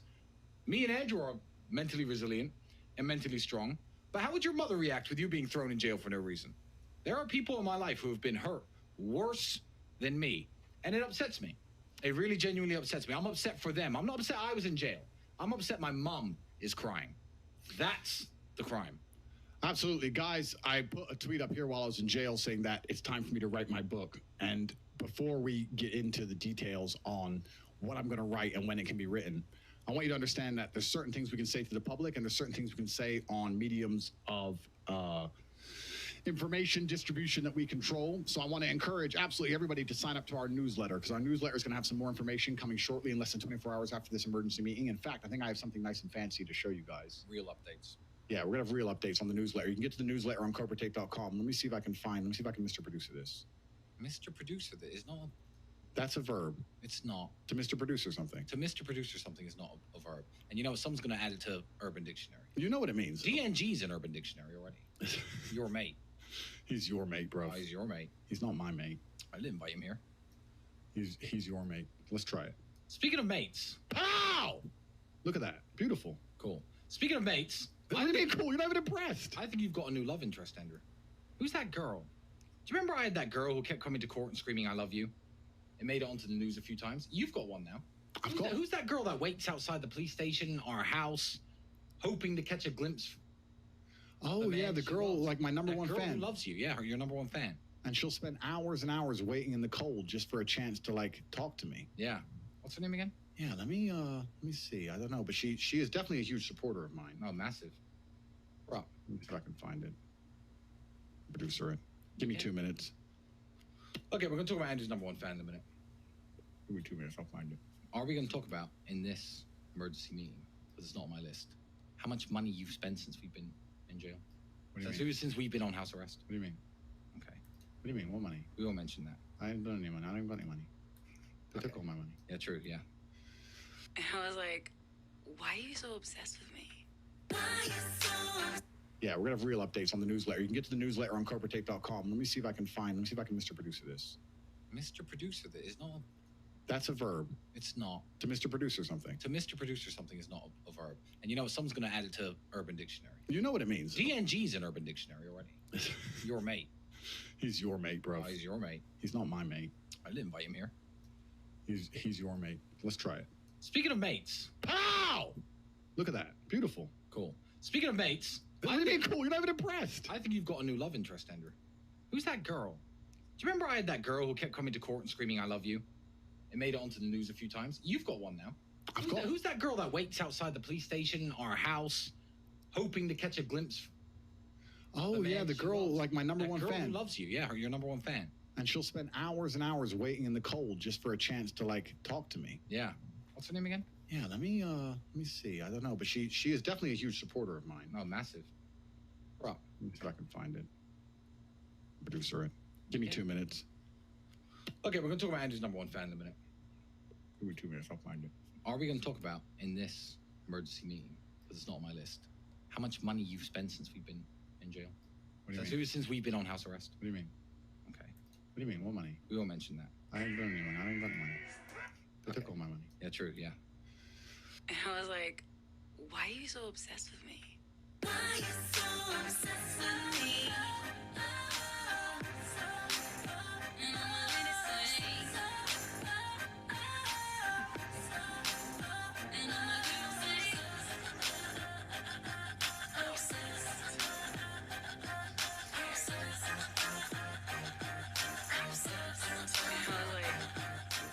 Obsessed with me. My number one fan never lets me down. Whenever I leave the house, which is very rarely nowadays, she's always waiting for me. Even if she has to wait hours and hours in the cold, even if she has to wait in the rain, she's always there to show me support. It's actually quite beautiful, isn't it? To know that someone's that obsessed and dedicated and loyal to you. Gentlemen, if you can find a woman like that in the world, wife her up. Don't lose her. Don't lose her. And that's actually a good point. You have to understand, guys, think of everything you've done since Christmas. Me and Tristan have not left a jail cell or our house since Christmas. We have been stuck in a jail cell or our house since Christmas. But it's fine. It's given us lots of thinking time. And that's the big separation in the world today. You have people who think and people who do not think anymore. When you think, you see information and you process it and you come to your own conclusions based on your own life experiences and perhaps other inputs or other opinions from people around you. You actually consider ideas and consider opinions and think and decipher them. But when you don't think, you just listen to whatever you are told and you repeat it. And that's what we have. We no longer have a society with two different groups of people thinking in two different ways. You have a group of people who are thinking and a group of people who are repeating. It's very different to repeat information and to think about information. And that's actually what's truly scary when you understand that your detractors have no interest in the truth. We can sit and show endless evidence that we're completely innocent. They don't care. They're going to repeat what they're told to repeat. They do not think, they repeat. Even when the Romanian justice system gets to grips with this and it is dismissed and I do walk free, I will be called a human trafficker for the rest of my life. Irregardless of how unlikely it is that people like me and you would ever human traffic anybody, for the rest of my life. And I'm fine with that, because if somebody ever says that to me, I know there's somebody who doesn't think. Absolutely. I've gone back at things we were doing exactly a year ago because we've been locked in this house. I did not know that segment of the show was coming. So let's look at what were we doing this time last year? These are some of the videos I was playing when everything was Matrix attacking us. This is some of the things we were doing this time last year, and now we've been stuck in our house. This is what we were doing last year. Remember this? Not bad. We were in Cannes in that villa with the beautiful pool overlooking the village for Cannes Film Festival. Look a bit more fun than jail. I'll give you that. That we were doing that, which was kind of nice. And then the Bugatti video, which I've already played at the beginning of this, but that was last year around this time. Let's show the world what we were doing this time last year. We were doing this. This was me signing the papers for my second Bugatti, which actually turned out to be my Rimac, because I bought a Rimac. And you know, gentlemen, this is a life lesson. When I say you have to go out and live, when I say you have to squeeze every drop of juice from the orange that is life, when I say you have to take the bad with the good, you have to go out and find adventure, do things that are meaningful. I was in jail with some people, some real criminals who were really guilty, and they were looking at very, very long sentences, older than me, 40 years old, 45 years old, 35 years old, and they were staring down the barrel of 15 plus years. Now, they were in jail, crying, upset, mental breakdowns. People try to kill themselves in jail. Every jail in the world. I'm not criticizing the Romanian jail. But I have all of these lived experiences. I can sit and meditate and recreate experiences that most men couldn't even dream of. Most men's wildest dreams and wildest fantasies are not even 10% of some of the weekends or weeks or months of my life that I have lived. So that's what helped keep me sane in jail as well, I have to tell you. Do you remember exactly what you were doing on this day last year to this day, at this time? No, was I in jail? No, the last year exactly at this day, at this time. You don't remember? Oh my God. Why do you have to butcher our first emergency meeting back with your dumb shit? This isn't me. It's never been me. We have so many new viewers that most people won't even get this joke. Most people won't even understand exactly what this is. Right. No, you're not Mr. Producer. I am. This is not fucking. This was you exactly 1 year ago today. I want everyone to know this was what Chris was doing before he was hit by this Matrix CGI attack. animation. Very very few people watching will get that joke, because I think the episode in which we streamed this had about 100,000 or 90,000 live viewers, about 4 times over that, because you defeated the matrix. You know the scariest thing about this clip I'm playing right now? Go on. When they raided our house to pull up our electronics, including our entire podcast studio, rebuild the whole podcast studio, which means I didn't have this on a computer. I had to find it today. You know how long it took me to find this? I had to type in unicorn head, naked man, be gay on purpose. Every single minute. It took me hours to find this. To find the clip of you took me forever, but I found it. So the audience could know exactly what you're doing on this day last year. So you must admit that was some dedication on my behalf. I will give you that. Thank you. That is dedication. Thank you. It wasn't easy. You know what you're doing this time last year? Well, you don't have Mr. Producer powers. I'm not scared of you. I don't. I don't have Mr. Producer powers. You're completely correct. No. This was actually a couple days. This is different. We can't see the general. Remember planes, Tristan? Remember cars? How long has it been since you've driven a car? 6 months, 7 months? I'm all with a bunch of peasants in a peasant holding area with a tiny Starbucks. It's amazing the things you miss. My flight's Crazy. Truly crazy. But we have to be happy, and we are happy, and we promise we'd be happy when we get out of jail, and we're very happy, and we believe that we're going to beat this in the end, and we have no problems against Romania or the Romanian judicial system. We just have a process which we must complete. Yes. And the Romanian judicial system, to be fair, it works slowly. They have a lot of criminals. They're very tough on crime. It's very safe here. I'll give them that. It's a very, very safe country. So things work a little slower than innocent men may like, but there are a bunch of men sitting in jail or house arrest waiting for trials who are completely guilty. So, they're getting through their workload, and they'll eventually do it. Let's read some of these super chats. Super chats. Okay, I've got them here. Welcome back, Kings from 98. Thank you very much. And we'll speak. He's in the war room, so we'll be speaking after this live broadcast. Appreciate that.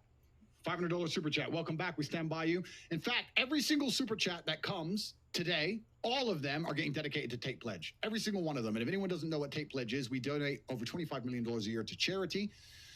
It's truly insane. These people who are out to get us don't help anybody, don't donate any money to charity, don't have any interest in trying to fix the world. All we're trying to do is literally save Earth. Well, the behind-the-scenes Patrick Bet-David clip off my house when he came into the room, he said, "What is all this?" And I had all that emergency food. So I was like, "Yeah, I keep running them up to the border of Ukraine." And he was like, "Well, what do you think about the Ukraine-Russia war?" I said, No. The politics aren't important. What I think isn't important. What's important is there are women and children coming across the border with no food and no clothes. Absolutely. So I'm going to help. And he found all that, and he says, "How come this hasn't been publicized?" I'm like, "Publicized?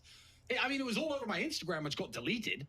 But do you think the BBC, Vice, are going to publicize me personally driving 7-hour round trips up to the border to hand out food and clothes for women and children? No. And what makes me more sick is when people like the BBC say, your charity activities have really taken off since you got out of jail.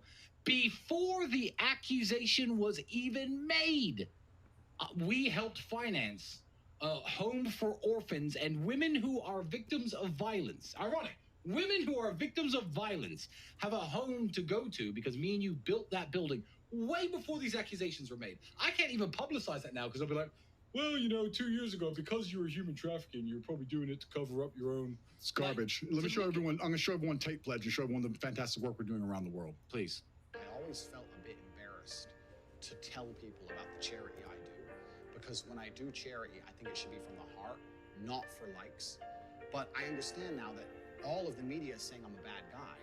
And I'm not even telling the world all the good I do, because I don't think that's the right thing to do. I think you should just give from the goodness of your heart, not for attention. But that's unfair for people to be saying I'm a bad person when I run a shelter for dogs in Romania because of the stray dog problem. Because of the fact that I just recently rebuilt an entire orphanage because there's an orphanage problem in Romania. There'll be a plaque called the Tate Orphanage on this orphanage, and you can see here messages of thank yous from the children and the woman who's running it. I did this months ago, before anybody disliked me. I didn't even tell anybody.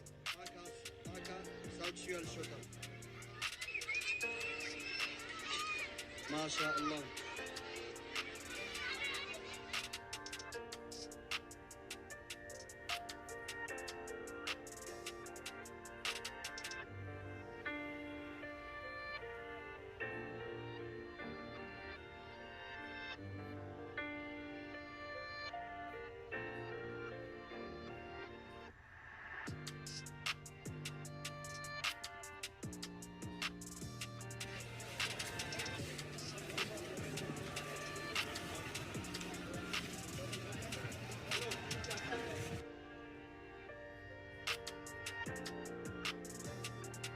I have a charity, which I own, which takes care of street dogs in Romania.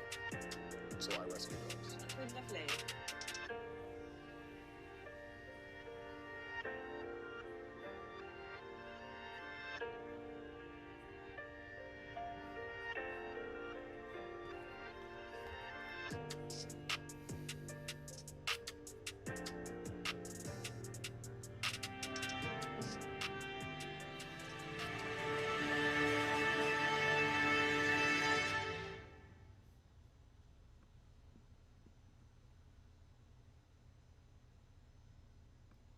Tristan, we're not in jail. We're not in jail, bro. Come on, we're not in jail. We said when we get out of jail, we shake hands every day. We're not in jail. We're not in jail. We shook hands every day we saw each other in jail. But the war is just beginning, and I know this is because of the fact that I just recently rebuilt an entire orphanage, because there's an orphanage problem in Romania. There'll be a plaque called the Tate Orphanage on this orphanage, and you can see here.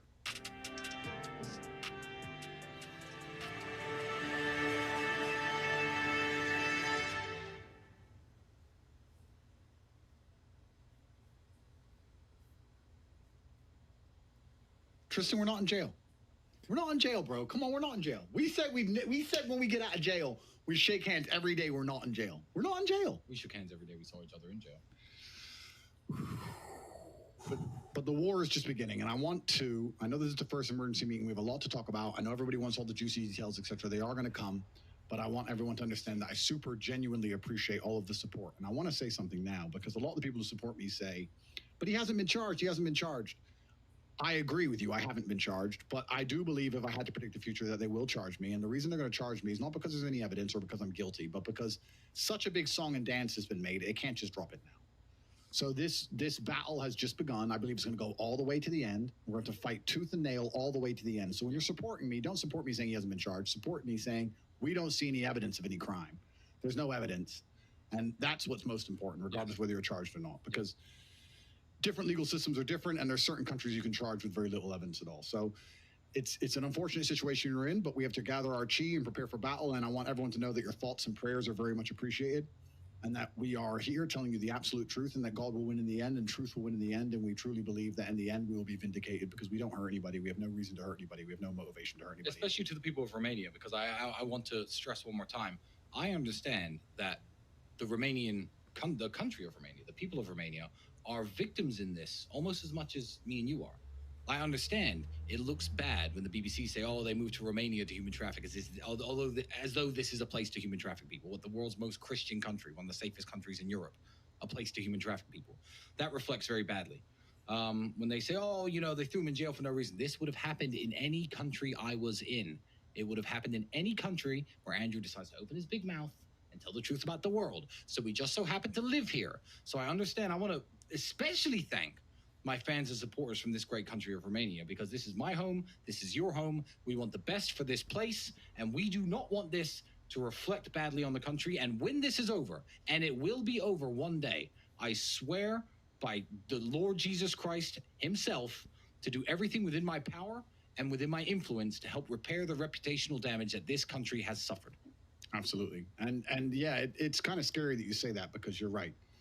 We've reached a level now where almost nowhere is safe for us. And yes. I also, while I'm predicting the future, which is exactly what I do, and I want people at home to understand, when I predict the future, that shows that they're lying. If I can predict the future accurately, like I've been doing this entire time, that shows that they're going to lie. So I believe that this Matrix attack has just begun. I believe it's going to go tooth and nail all to the end. And I believe if it fails, that other countries will attempt to Matrix attack us. That's what I believe. We've now reached that stage, and we have to make a decision in our hearts, Tristan, if we want to just disappear and be rich and not help anybody and not tell the truth anymore, or if we want to sit here and continue to do podcasts and genuinely try and inspire and help the youth. I'm not going anywhere. We have to make a decision. But Tristan, we can just disappear. We can just be rich, and we can just go away, and we don't have to talk anymore. Why don't we just do that? I refuse to live as a coward. I refuse to live without purpose. The movement that you've started, and the letters I get from mothers saying, wow, my sons are now getting in shape. They're not playing video games. I haven't caught them on porn. The letters I'm getting from wives saying my husband is more productive, more protective. He loves us more. He cares about us more. I can't just stop doing that because they want to tell lies about me. tell people that I steal TikTok money? Unbelievable stories. And in fact, I'll get to another point. Yes, right now I'm in Romania. There are many countries in the world that I love. I'm gonna use Croatia as an example. I absolutely love Croatia. I love it. Now, I don't know exactly, well, I do. I can't say exactly who's attacking me and why. I can't say that. And I probably will never say that. But let me tell you something. If you are a member of the Croatian parliament, the Croatian police force, the Croatian government, when you get emails, if I'm hanging out in Croatia saying, these guys are doing something illegal in your country, go and arrest them, just don't do it and don't believe it, because they will slander your country to slander me. There are many countries across the world that I love. If I am in Saudi Arabia and a member of the Saudi government gets an email from my attackers, I know who they are, saying, these guys are human trafficking in Saudi Arabia, and they print it on the BBC. People of Saudi Arabia know. People of Italy, people of Croatia, I love your countries. I respect the laws of every country I have ever gone to. Please, for the love of God, nip this in the bud. Please, for the love of God, look at what has happened here and do your best to make sure your country doesn't suffer the reputational damage that Romania has suffered. Say, how do you know this and why? Show us the evidence, check that it's not AI deep fakes or made up conversations, and then just tell them to get lost. Because everybody loses, besides my attackers. They hide, isolated, behind their golden walls, up in their ivory towers, sending emails and requests around the world telling good people from good countries that bad things are happening there because of me, making your countries look bad, making us look bad. Give them the finger. Tell them where to stick it next time they try this, because there are so many countries in the world that I adore, and I swear on my children's lives I will never do anything illegal in any of these countries, just as I've never done anything illegal here. So be prepared for it, because I know a lot of important people watch these podcasts. I know. Be prepared for it if I ever step foot in your country, to be ordered to attack me from an outside source. Don't do it without reason. But if I do something illegal, please lock me in jail. But Tristan, why don't we just be quiet and disappear? This is what I'm saying. Tristan, we can just give up and just quit, and we can just go away, and we can just live our lives, and we don't have to be scared of going to jail for no reason. Maybe we should just do that. Maybe we should just be cowards and give up. There are lots of things we could do. But what are you going to do? It's not us to be cowards, is it? It's not the Tate way. I've never been a fucking coward. We never have. Never will be. TMTJ. Right. One more super chat here I'm going to read out. Andrew and Tristan, I want to thank you both for inspiring me and millions of other men. I'll pass on your message to my own 2 sons. That's fantastic to hear. I love that, because the children are the future. Absolutely. I'll pray for them. The Khan name will be honored and respected, as it absolutely and utterly should. Of course it should. All these super chats are going to be dedicated to Tate Pledge. Like I said, all this money is going directly to feeding people all around the world. In fact, I'll make sure we make a specific video for the next emergency meeting showing exactly where the money went and who exactly was fed. I'll be a great leading organization to fight against evil. See you soon. Thank you very much. And a lot of people who are wondering how to support us, you just have to support us by telling the truth and be nice to people. I want you to be nice. If you're a Tate fan, I want the entire world to see you as a nice person. When people say, why are you so nice? Why are you dressed so well like Andrew Tate dresses? Unlike Tristan. Why are you so well dressed? Why are you so polite? Why are you so intelligent? Why are you so courteous? Why are you so strong? Why do you train so hard? Why do you give so much money to charity? Why do you help people? I want you to say, because I am a fan of Andrew Tate, and I believe that if you do good for the world does good for you. And God as a whole is watching every single one of us, and if you do good things, he ensures that good things come back to you. I absolutely guarantee you, I promise it, even though I went to a jail cell and sat there for 93 days, I know that in the end, if you do good things, God is going to reward you. I absolutely not only know that. So a lot of people, Andrew, don't know. Well, in fact, most people know who you are. Everyone in the world knows who you are. You're the famous one. I'm just the guy who has to go to jail because of you. But you being the famous one, everyone knows who you are. And since your imprisonment, more people know who you are. But a lot of people don't know where you come from. So although this is going to be a familiar story to maybe 10, 20, 30,000 of you watching, there are a lot of new faces. There are a lot of new people tuned into our podcast. I want people to know exactly who Andrew Tate is, where he's from, and that will tell you exactly why they're trying to do this to us. So Andrew, tell us about your past. Tell us about you growing up. Tell us about your story. Where are you from? Who is Andrew Tate? Yeah, Andrew Tate is a man who grew up in America till he was around 10, and then he moved to England in a council estate. homeless shelter first. Homeless shelter, then moved to a council estate where only our mother raised us. We're from a single-parent household in a council estate in Luton in England. We came from the absolute bottom income bracket that possibly exists, and now we're in the top income bracket that can possibly exist. And we've gone through every single income bracket and all the different echelons of life and learned many lessons along the way. And we've inspired many people along the way. And one of the things we preach and teach to people as a whole is not only mental rigidity, but we also explain that it's very difficult to escape the matrix if you don't have any money, and that making money is exceptionally important. It's not just important to be greedy and buy a Lamborghini. It's important because you're not allowed a free thought. You're not allowed a free mind if you don't have money. In fact, I have a video that explains this perfectly. Let me try and find the video and explain that. Please, and while you're saying that, I'll say, do you really believe that when the British government spends money, funds anti-Andrew Tate programming in schools? During World War II, you were allowed to talk about Hitler in school. You're allowed to talk about the leaders of Argentina during the Falkland Wars in school. You're allowed to talk about serial killers and terrorists in school when they appear. School shooters, you could talk about these people. The British government is funding school programs to make sure kids are not allowed to talk about Andrew Tate. Do you think that's because you're a mixed race kid from the council estates, from the hood, who grew up to be rich and successful, who doesn't necessarily believe in the prescribed paths that schools are telling you to go down? Or do you think it's because you once said that men are better drivers than women 8 years ago? No, let me ask you at home. Why do you think it is? No, if you're at school, you can get suspended, expelled, and punished for talking about Andrew Tate. It's because he once said 8 years ago that men are better drivers. Or does it make more sense that this guy is from the working class? He's a working class man, and we want the working class working. We want them running the factories, down in the coal mines. We don't want them up here drinking Louis XIII cognac and expensive cigars and seeing the world from our point of view, realizing how things really work, realizing how money really works, being truly free. That's why you shouldn't talk about Andrew Tate. You just decide in your own mind why you think it is that the British government is censoring the greatest rags to riches, homeless shelter to multi-millionaire story that has ever come out of a British council estate, arguably. Why are they censoring it? Well, maybe this video will give some context. Let's listen very carefully to the words of the worker. Listen to what the worker says here. It's very, very important. This video actually saddens me because to see the flag of Great Britain on the floor like this, at the end of the day, I'm half English. I grew up in England, and part of me is extremely patriotic. And although the English government's out to get me, and although they're matrix attacking me, and although they're lying about me, part of me will always be English. And it's very sad what's happened to the UK as a whole. Look at this video and listen to the worker. It's very important what he says. Please listen.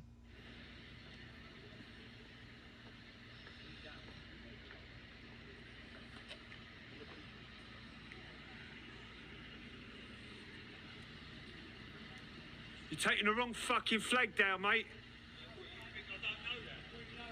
At least you know that.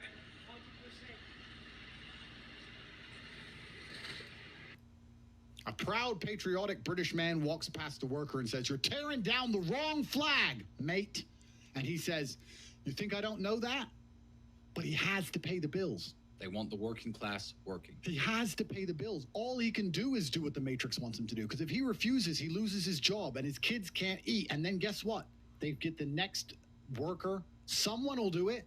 Not everyone's going to lose their job. Someone's going to go and change the flags. They don't want that working class man rich and successful enough to buy his own business and fly his own flag and tell him to fuck off with their propaganda. They don't want him free enough to say, I'm allowed a point of view, and in my point of view, putting the British flag on the floor, throwing it on the ground in the dirt is disgusting. I don't think I should be doing this. No, you're not allowed to do that. You need to rely on their money, because if you need their wage to eat, it's very difficult to have an opinion. That's one of the main reasons they don't like what we do, Tristan, because not only are we a rags to riches story, but we also teach people how to escape the matrix. We say things that actually work. If we were scammers, if we were crypto scammers, if we sold some bullshit energy drink full of sugar to children, if we promoted gambling like everyone does on these other stupid stream sites, if we did things which were degenerate and hurting people, they wouldn't be out to get us. But as soon as we sit and say to people, we'll teach you how to be financially free enough to have an opinion, to be able to sit and resist helping the matrix purport propaganda on the citizens around you, that's when they attack you. They attack you when you try to help people. That's what's scary. I'm going to play that video again. I want everybody to listen to what the worker says. He says, do you think I don't know that? He is genuinely hurt in his heart to do his job, but what choice does he have? God bless that man.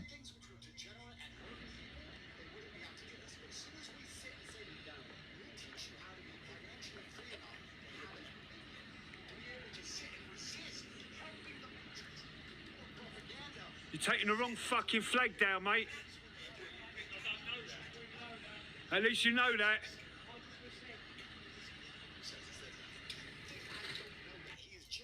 It would be so easy for us to just sell a shitcoin or sell some junk and we would not have any matrix attacks. All of this is coming because kids are getting kicked out of school because they're making money with Hustlers University. They join Hustlers University, make more money than their teacher, and their teacher's saying, well, I'm going to suspend you then. Why? Because why? Because you can retire your mother? Because you can help your family? Because you can buy a nice car? No, because when you have money, you don't listen to them. Now, you promote Hustlers University, but there was a conspiracy theory that Hustlers University taught people how to human traffic. It's an app that hundreds of thousands of people use. There's no evidence of this. It's apparently an app that teaches people how to human traffic. And you believe this? I made an app that teaches people how to commit the most detestable crime almost in the world, and it's been thriving forever. And we promote it. It can't be believed by a thinking person. It simply cannot be believed. They don't want you free. If you're a man and you're watching this, please understand that there are ideal scenarios that every single man needs to wage. Every single man is afraid to talk back. Every single man is afraid to have an opinion. He pays the taxes. He shuts up. He goes home. His wife barely respects him. His kids don't talk to him. His kids only listen to what they're told in school. They're completely programmed, and you're not allowed to say anything. And if they tell you to do something, you must do it, and you must comply, or you cannot eat. That is what they want. And when you teach freedom of mind, as we do, we must also teach financial freedom. Please understand, Tristan and I are not stupid people. We've sat around and discussed this at length. There is no point in us telling you how to be mentally free if you're not financially free. Because if you're not financially free, but your mind is free, do you know what happens? You lose it. You would lose your mind if your mind was free, but you were not allowed to talk. If you still had to go along with the matrix-controlled agendas, that is absolutely and utterly destructive to the human mind, psyche, and soul. The reason we teach you to be financially free is so that you can say what you think. And because it works, that is why they attack us. That's why they don't just attack us. They attack everyone around us. They attack Hustlers University. They attack everything they can. Everyone who follows us. Everyone who follows us who gets attacked. They attack anybody and everything they can because they know what we do works. And that's the scary part about it. If we were selling garbage, if we were lying to you, if we were pumping crypto coins, if we were selling shitty energy drinks and gambling and bullshit, like every other influencer, none of this would be happening to us. But the fact that we actually free and help people is the reason this happens to us. Hustlers University. Hustlers University. Hustlers University 4.0 is an online university helping people like you make money online. I started December 16th and I reached 10K within January. And I got another client just last month. That's what took me to 5K. I've taken 14,000, made 52,000 out of it. You are taught by millionaires that aren't still Christians. They give you everything on a silver platter. It may be impossible to not make money if you follow what they say. It's a community. People that are there for you to help each other. We're all in there for one thing, and that's to make money.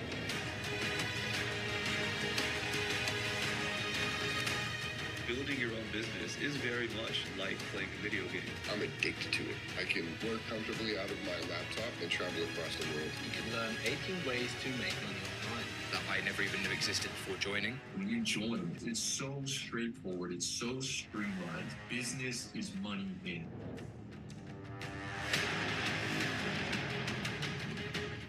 I've made 5K this month from just joining. That's fucking crazy. I made 4K in my first month after 3 weeks, and I already made my money back.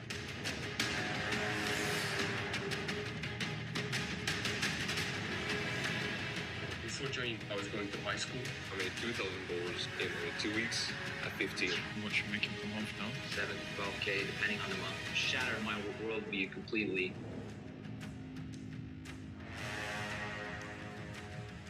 My goal was to match my 9-to-5 income. I shattered that by 5 times. There's just way too much money to be made here. It's what allowed me to quit my job. You are finally in the right place at the right time. You are the only person who can make this work, and you're also the only person who can fuck this up. I say this all the time. Hustlers University is the greatest thing that exists on the face of the planet. For people who are trying to escape the matrix. I will show you how, but you still have to do the work. And if you only exist amongst the money, you're going to end up with some money. Welcome to Hustlers University.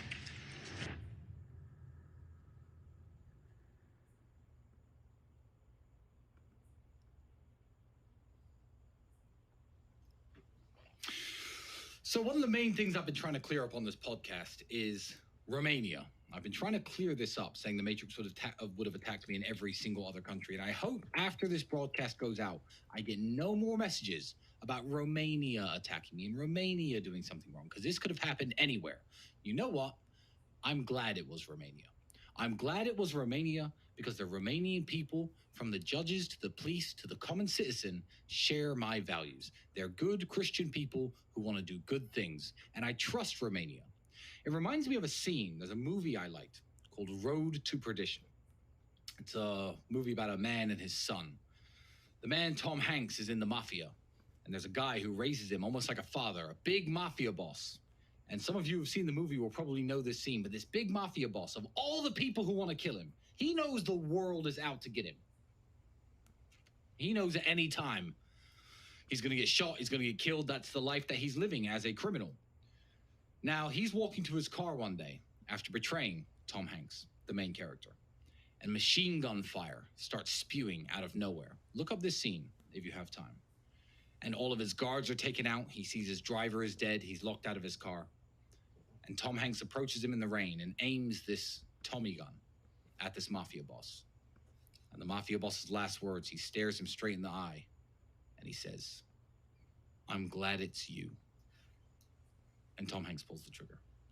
I'm glad this trigger, which has nothing to do with this country, was pulled by Romania, because now it's the Romanians who will deal with the situation. And I trust the Romanians. Absolutely. And talking about support, I got another video here that I wanted to play about the kind of support we're getting, and especially from women around the world. Let's play this one here. Let's start off by saying Andrew Tate would actually fall into the category of being a high-value man because he's good-looking, he's successful, he's in shape. I believe a lot of the stuff that he says is very positive. It's very much about looking into, self-reflection. To me, Andrew Tate was one man who stood up for what he believed in. As he mentions in his final message, his most viewed video was how to fight depression. He's empowering young men to take personal responsibility over their mental health, over their physical health, how to become a better man. Andrew has never hurt anybody. He tells the truth, and the truth is we are living in a society that wants to demasculate men, and everything that he teaches is to empower men. I was lucky enough to have met this man, and I can say that the person that I was listen to all the men out there as well. If you live true to yourself and live true to God, exactly as I expected from a person. He is not a human trafficker. I can say now with confidence. These guys are not. They're never going to hate you for that. Don't listen to the Matrix. Don't become a feminist. Don't become a cop. Personally, I can confidently say that he's such a nice man. He's very generous. Absolutely nothing negative to say. People are saying that I'm a victim when I am not. I'm making a public request for the court to remove me as a victim from the case file. Neither me nor Beatrice are victims in this case. Thank you for that. Absolutely. And sometimes when you're true to yourself, it may seem like the Matrix is trying to convince you that if you're a weak little cock and you're a feminist and you're a little coward, that women will like you more. No, women respect men who stick by their principles and their beliefs. And the principles and beliefs of a man are always to do what he is supposed to do, regardless of how he feels. You must train when you don't feel like training. You must protect. Absolutely. And talking about support, I got another video. Anybody. He tells the truth, and the truth is we are living in a society that wants to demasculate men, and everything that he teaches is to empower men. I was lucky enough to have met this man, and I can say that the person that I was listen to all the men out there as well. If you live true to yourself and live true to God, exactly as I expected from a person. He is not a human trafficker. I can say now with confidence. These guys are not. They're never going to hate you for that. Don't listen to the Matrix. Don't become a feminist. Don't become a cop. Personally, I can confidently say that he's such a nice man. He's very generous. Absolutely nothing negative to say. People are saying that I'm a victim when I am not. I'm making a public request for the court to remove me as a victim from the case file. Neither me nor Beatrice are victims in this case. Thank you for that. Absolutely. And sometimes when you're true to yourself, It may seem like the Matrix is trying to convince you that if you're a weak little cuck and you're a feminist and you're a little coward, that women will like you more. No, women respect men who stick by their principles and their beliefs. And the principles and beliefs of a man are always to do what he is supposed to do, regardless of how he feels. You must train when you don't feel like training. You must protect when you don't feel like protecting. You must be a good man. And when you're actually a truly good man and a high value man, this is something I absolutely realized in jail. What did I say to you? I think we were in jail about 2 months. It was one of the harder days. It was during Ramadan, and I lost 30% of my food to cockroaches. The hard days. The hard days. And unfortunately, I had 1 meal a day, but the meal came during the sunshine. So I had to try and protect my food from infestation until the sun went down. And I remember losing most of the food for the day, and I was particularly upset because I'd trained so hard, my muscles were aching, and I couldn't get any food. I was only eating once a day. Once a day. And I said to you, I said, Tristan, I have no problem suffering if the people I love are not suffering. My children are taken care of. The women I love are taken care of. My mother is taken care of. Everybody around me is fine. Even if they've removed me from my life and locked me in a jail cell, everybody I love is taken care of, and is protected and is living good. I must suffer because I am a man. I am the head of my empire. I'm the head of the clan. Of course, I will suffer, but the people I love are not suffering. This is what God has bestowed upon important men since the beginning of time. Not just important men, all men. The men in the Titanic, as the boat was going down, about to be sucked into the icy cold water, some of the last thoughts in those men's head, I know, was at least I saw my daughter and my wife get on that boat. Absolutely. I'm happy to plunge into this ice cold water because there they are. On that boat, away from danger. Everyone we love and everyone in the world who we care about was taken care of. And I said, Andrew, would you rather us both be at liberty, but someone else in our life suffer? Mom, suffer. Our kids suffer. The mothers of our children suffer. No, I'm glad it was me. I'm glad I was the one who was suffering and everyone else was okay, because that's what being a man means. When you're a man, absolutely, you're right. It is our job to suffer so the people around us do not suffer. And that's why if you're a man and you're waking up every day and you're not trying your very best to be important or upgrade yourself or upgrade your character, or you're lacking motivation, then you have a serious problem, because it is your job to be capable of dealing with the insurmountable pressure which God is going to put upon you, so that when you suffer, everyone around you does well. Our lives are set up that even if they throw us in a dungeon today, everybody we love will be okay forever. And that is what's most important. That's the most important thing. That's success. And that was absolutely comforting. That was absolutely comforting in jail when we discussed that. And we said, everyone we love is okay. You and I just have to make it through this. And that's absolutely and utterly comforting. And if you're a man sitting at home right now, you need to sit and say, okay, if they plucked me from my life, if they picked me up and threw me in a room and locked me in a jail cell. Which can happen. Which can happen to anybody, especially as they continue these matrix attacks on masculinity as a whole. Would your wife have a roof over her head? Would your children eat? Would your family be okay? Think about these things. This is what you're working for. You're not working to make money so you can buy a Lamborghini. You're working to make money, and you're thinking outside of the box, and you're becoming your best version of yourself, so all the people around you will always be okay no matter what happens. It is your job as a man to suffer. And we did our job fantastically, absolutely and utterly, as we should. We always will. And we always will. And everybody around us was okay. And that is extremely comforting in times of hardship, because we're built for suffering. We were absolutely and utterly built for suffering. No matter how close I came to crying inside of that jail cell, I knew all the people around me were safe and all the people around me could eat. And that's all I cared about. I used my phone calls. When I would call other people and they were asking me how I was, I'd say, we don't want to talk about me. How are you? Are you okay? Are you okay with the media pressure? Are you okay? Are your bills paid? Do you have money? Can you eat? I'm in a jail cell in Romania. I'm making sure that everyone I love is okay. I don't need their support. I don't need them to sit and worry about me. I worry about them. I sat in a jail cell making sure I could fix the problems for the people I love outside in the free world from a dungeon. That is what a man does. And you must prepare and set up your life for that. You must be prepared to be plucked from life. And understand that everybody around you who once relied on you will still be relying on you, even when you sit in that jail cell. It's still up to you. You are still the man of the household. You are still the top G of your life. Only you. And if you don't pay the bills, who's going to do it? Your wife's just going to what? Go get a job, get like 5 jobs and raise your kids? How's she going to do that? You must be prepared for these things. That is what you're working for. So if you wake up every day as a man and you say, I don't have motivation to become strong, I don't want to work hard and get rich, I don't want to try and become financially free, what you're saying is that the second you disappear from your matrix controlled job, everyone who loves you and respected you and relied on you is going to starve? How can you live that way as a man? Absolutely and utterly unacceptable. Outstanding in the rain. And that actually comes on to another point that I want to mention. about these other influencers and these other people out here who have influence, the ones which are controlled and taught by them and purported by the Matrix and pushed out there for everybody to listen to. What do any of them even teach?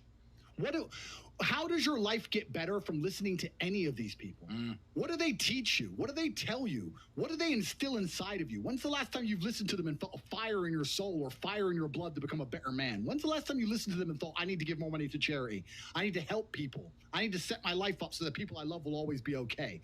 I need to retire my mother and make money so she doesn't have to work anymore. When's the last time any influencer on anywhere on the internet, any of them, any of these people streaming this garbage on Twitch and Kick and all these shit websites, when's the last time any of them have ever helped anybody? I don't even watch this crap. But when I see little clips of it on Twitter, I sit and say, who's watching this? This is not even teaching anybody anything. You know, we're the only influencers on the planet who don't have to dance around like children or make stupid jokes or pretend to be gay when we're not or do dumb shit and put on a costume or do something else for fucking views. We don't have to act like clowns. We're not clowns. We just tell the truth. Every other influencer to some degree is a clown where they don't get any attention at all. We can just sit here and tell the truth and be the most Googled men on the planet, the most respected people on the planet, pulling 300,000 people to watch us live by telling the truth and improving people's lives. That's why they're scared of us, because we're not clowns. The second we put on a Pokemon suit and act like jackasses, they'll start putting us in fucking jail. And you wouldn't stop watching. But it upsets me because it shows they don't give a shit about you. Michael Jackson said it. They don't care about us. Listen to the song. They don't care about you. The fact that we're going to sit here and say to you, after this stream, you need to drop and do some push-ups if you're half a man. Every single 300,000 of you, do push-ups when this is over. Wake up tomorrow stronger than you were today. Because we tell you to do that. Because we make you a better version of yourself so that you can help everybody around you and become a better man. They want us gone. But if we were fucking clowns, we'd be allowed to sit here forever. That's why they locked us in a jail cell, to suffer, because we try and fucking help people. It's genuinely good against evil. This isn't about some bullshit case. It's not about BBC and Lucy human trafficking. Or human trafficking. No, this is genuinely good against evil. And it upsets me in my heart that we live in a world now where the absolute evil is out here, not only trying to hurt us, but hurt everybody around us and everybody we try and help. Not only you at home, but also all the people we rely on. We have children. They're locking us in a jail cell, leaving our kids without fathers. For what? What have we done to anybody? TikTok? Sitting here telling you to be a better version of yourself and to train hard, to be dedicated, and they want to put us in a jail cell? It's disgusting what's happened to us.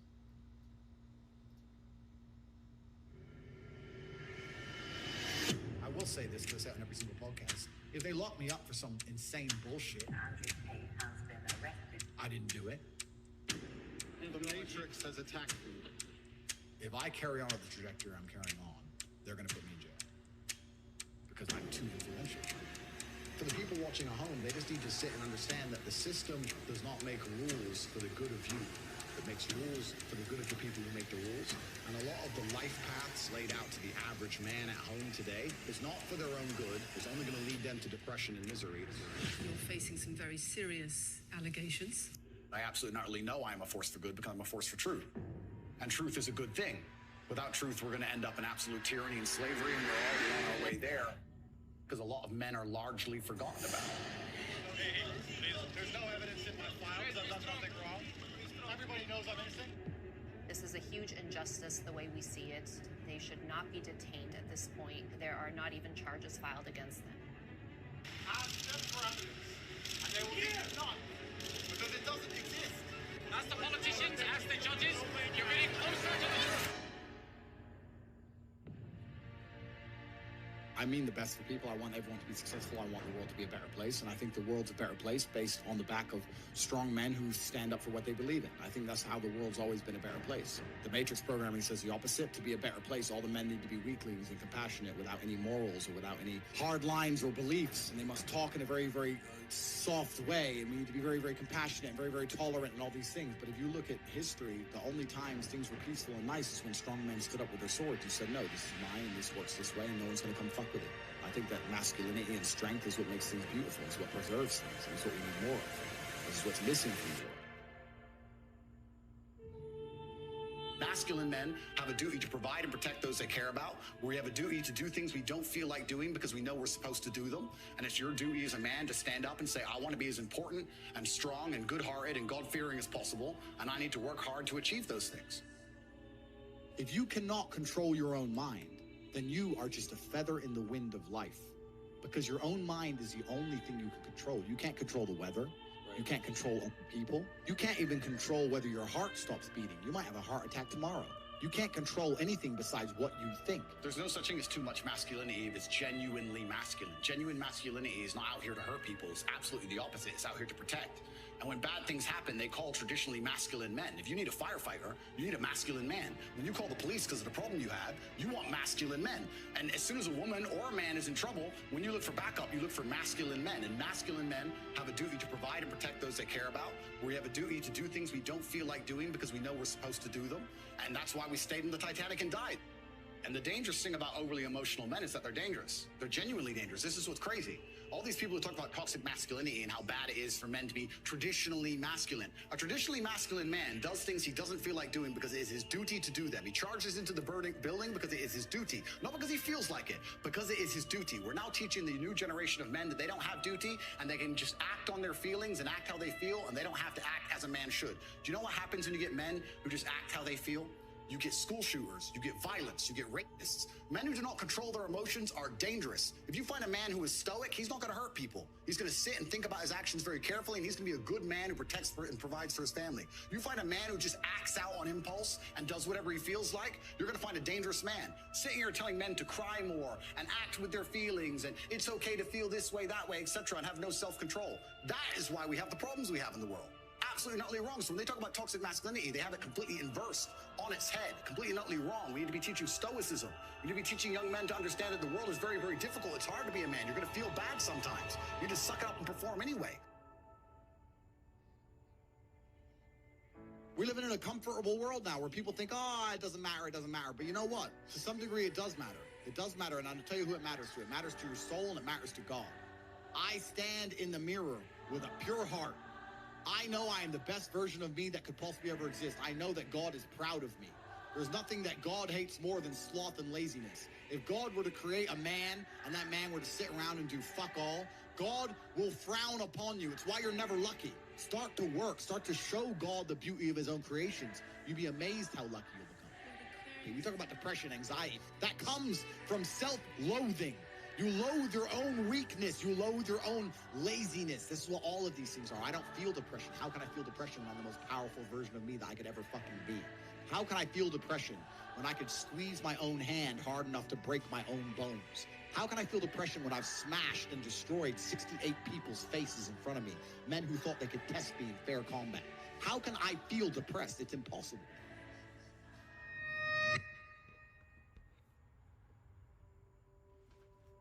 But I love the idea of one day, perhaps in 50 years from now, one of my sons doing a stream about me, telling the things I used to say and how I had an impact on the world. Think about how the world is going to be in 50 years when they say, remember when Top G first came and he's the reason I got rich and he's the reason I went to the gym, and they tried to ban him, but they couldn't.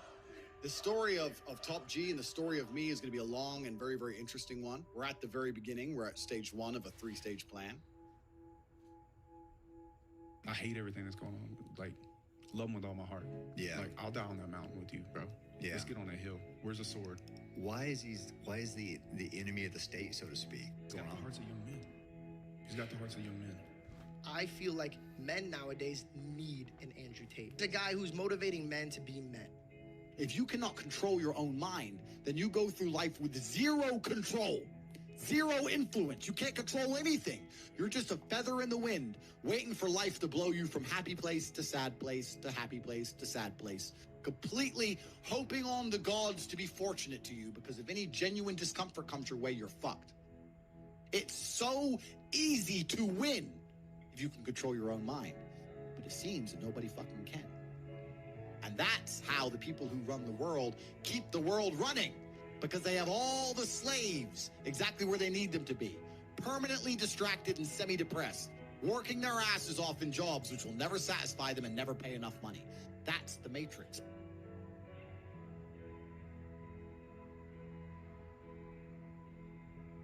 We are fighting a battle, and it's absolutely and utterly important, because the battle is for your mind. And once you lose your mind, you don't get it back.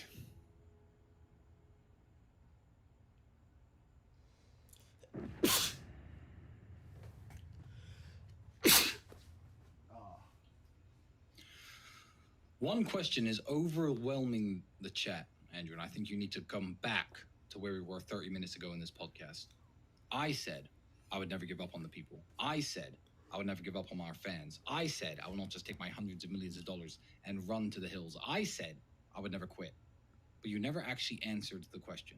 You're rich, you're strong, you got a family, you've got me. You could disappear from this. We could delete all of our internet profiles tomorrow. We could vanish from the internet, and we would live amazing lives, incomparable to most lives many men would ever live. So I guess the question that everyone's looking for an answer to is, what are you going to do? I know the answer, but why don't you tell them? You know what makes me sad? If I thought crying was constructive, I would cry, but it's not who I am. I don't think it's constructive. I don't think it's the correct thing to do, but I'm not sad for myself. I'm prepared to suffer. I've built a life in which I must suffer, but I am sad for the people around me. And I'm sad because I know this Matrix attack has just begun. And I'm sad because I know they're going to try and push this to the end, and they're going to genuinely try and put us in jail for no reason. I'm sad that other countries out there, which I love, which I grew up in, which I'm patriotic to, which I have the passport to, are out to get me and hurt me for no reason other than the fact I'm trying to do good. I'm sad for the people around me who I love, who rely on me, not just on me for money, but also for my presence as a whole. I'm sad they want to take me away from my fucking children. I'm sad they want to leave me to rot in a hole. For what? What for? And I'm sad that they want to turn me into a coward. And I either have to go and live and sit in my room with all my money and try and distract myself with hedonism and a bunch of women, or go on a boat and delete my Twitter account and just shut up and be a happy coward, or I have to sit and be a sad hero. And there's no in between. That's what I'm sad about. That's what really upsets me, that I'm left with those two choices. I'm either a hero who must suffer endlessly. This is just the beginning. None of this is going away. You think this is going away? This is just the beginning of all of it. It's never going to fucking end. They're going to continue to attack me for the end of time, no matter what. They're going to keep doing it to me. And I'm sad that my children are going to wake up every day wondering if dad's in jail for no reason, or if dad's been assassinated yet. You think they're going to allow me to continue to spread good when they're truly evil in their hearts? I'll put a bullet in my head. I'm sad knowing that I could have the best life on earth, and the only thing I have to do is be a coward to live it. But I don't want to fucking wake up every day looking over my shoulder worried about being killed. And the alternative to it is to wake up every day and feel like a fucking pussy because I don't tell the truth. I'm left with two shit choices. Why? For following God? For telling people to be a good person? It's disgusting what's happening to me. I'm sad not for me. I'm sad for everybody around me. It's disgusting. I don't know. They'll have to kill me first. If there was a choice, there's not even a choice in my mind. I can't live as a coward. I can't live as a person. I can't sell my sanity. I can't throw my brain away and sit out here and just fucking lie to everybody and tell them to be slaves like everybody else can. I can't put on a Pokemon costume and be a fucking clown. I can't be that person. I have to be the person who tells the truth and tries to improve the world. I've always done my best to help people. We donate so much money to charity. Name another person. Name one detractor or one person who hates us, who's donating a penny to anybody, who's feeding anybody. None of them are. Nobody cares. It's just you and me. We're the only people out here doing it. All the people who are after us now for money and these fake charges and this fake garbage, everyone's trying to steal all our wealth. What will they do with it? Will they donate it to charity? Will they help anybody? Of course not. They have no interest in helping anybody. We're the only ones out here genuinely trying to help people, and I'm sad that that affects the people I love most. That's what makes me sad.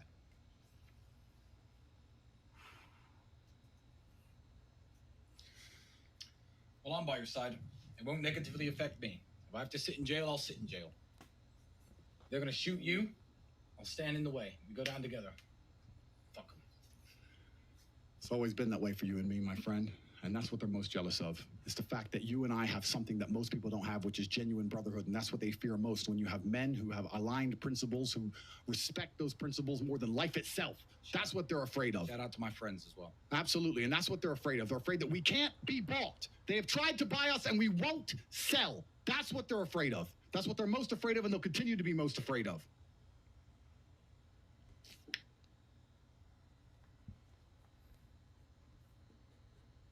To help people, and I'm sad that that affects the people I love most. That's what makes me sad.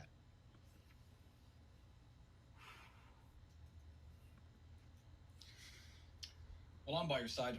It won't negatively affect me. If I have to sit in jail, I'll sit in jail. They're going to shoot you. I'll stand in the way. We go down together. Fuck them.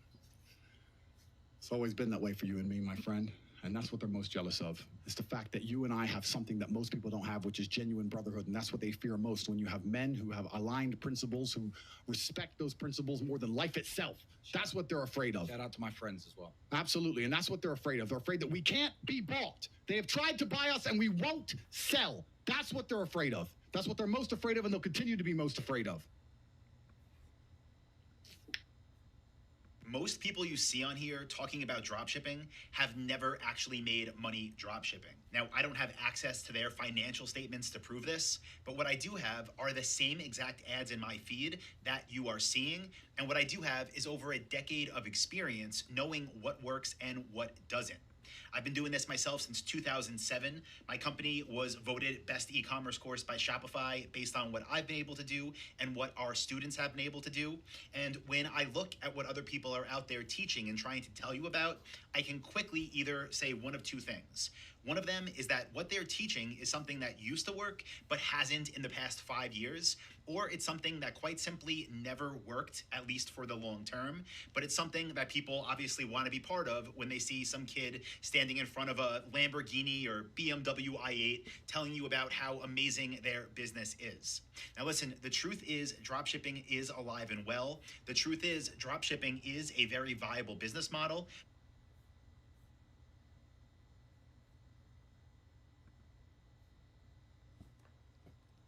Debate over Fed policy and whether or not the economy is cooling down enough to halt the hiking process. The key theme to come out of this earnings season was a more selective consumer, although that's not necessarily reflected in these numbers. The data comes off the heels of this week's CPI reading, which showed headline inflation ticking down, but continued stickiness in the core figure that strips out food and energy. And it is the biggest restaurant IPO since Sweetgreen. Cava lists on the New York Stock Exchange this morning with its stock priced at the higher end of the range at $22 per share. That gives the smart casual food business a valuation of roughly $2.45 billion. Its growth has been rapid, its network of restaurants jumping to 263 from 22 back in 2016. That's partly thanks to acquisition of rival Zoe's Kitchen in 2018 for $300 million. So the question is whether it can justify this lofty valuation and comparisons with the likes of Chipotle. We'll ask CEO Brett Schulman this morning. You don't want to miss that. So the Fed paused its 15-month-long rate hike campaign, but the dot plot tells the real story, or does it? The central bank's rate projection suggests 2 more increases this year, as Chair Jay Powell highlighted persistent inflation and labor market strength. The conditions that we need to see in place to get inflation down are coming into place, and that would be growth meaningfully below trend. It would be a labor market that's loosening. It would be goods pipelines getting healthier and healthier and that kind of thing. The things are in place that we need to see, but the process of that actually working on inflation is going to take some time. It will be appropriate to cut rates at such time as inflation is coming down really significantly. And again, we're talking about a couple years out. I think, as anyone can see, not a single person on the committee wrote down a rate cut this year, nor do I think it is at all likely to be appropriate. Joining us now is Chris Versace, Tematica Research Chief Investment Officer. Chris, good to talk to you this morning. So the one clear point that the Fed chair made is that there's no rate cuts this year. And yet there seems to be some mixed messaging in terms of those additional rate hikes that could come. What do you make of the dots? So you have to remember that this kind of came out, I think, as Julie said, in the economic forecast. And forecasts, we know, can change depending on what the most recent data has to show. And we're going to continue to get a lot of data. We've actually been thinking that for a long time now, no rate cuts were going to be had this year. So that's not really surprising to us. I think what jumped out, though, is what the Fed did with its GDP forecast for this year, where it raised it from 0.4% to 1%. That kind of tells you the economy is holding up better than expected, so it stands to reason that their fight on inflation might go a little bit longer. But in just the video we were watching, though, it was funny to watch, though, because Powell was like, well, rate cuts will be, several years out. But if you look at their own forecast, they're going to go from 5.6% Fed funds rate to 4.6% by the end of 2024. So they are coming at some point. And I think a lot of this is kind of catching the market off guard. Right? Clearly, it did not expect the notion that there might be more rate hikes coming.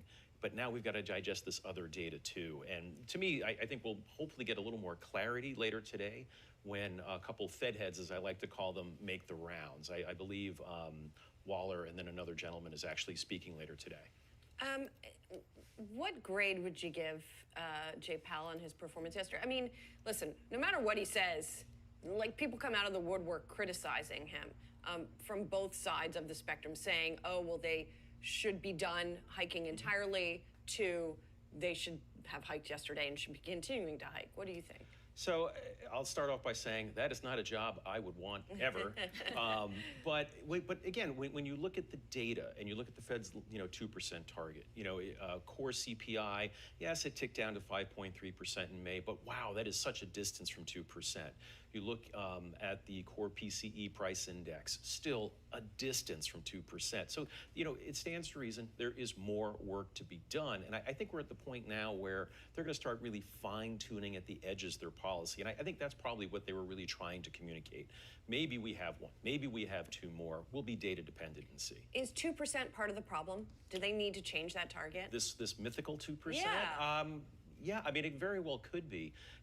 What's wrong? You've heard people say this. What's wrong with 2.5%? What's wrong with 3%? There are structural changes that have unfolded in the economy that perhaps that is warranted revisiting. This comes at a time when there's a lot of questions about whether, in fact, the Fed has a very good grasp on inflation. And I wonder when you hear... You mean from these guys who said, oh, don't worry, it's transitory? Exactly. I mean, we're talking going to last year, right? So, to what extent do you think the Fed's credibility is in question here? And when you think about what we heard from Jay Powell yesterday, does that point to the fact that they're a little behind the ball? They are a little behind the ball, but I think when you look at what's unfolding in the data, I think everybody expected it to fall faster than it really has. So you have to step back and ask, what's different this time around? What's structurally different?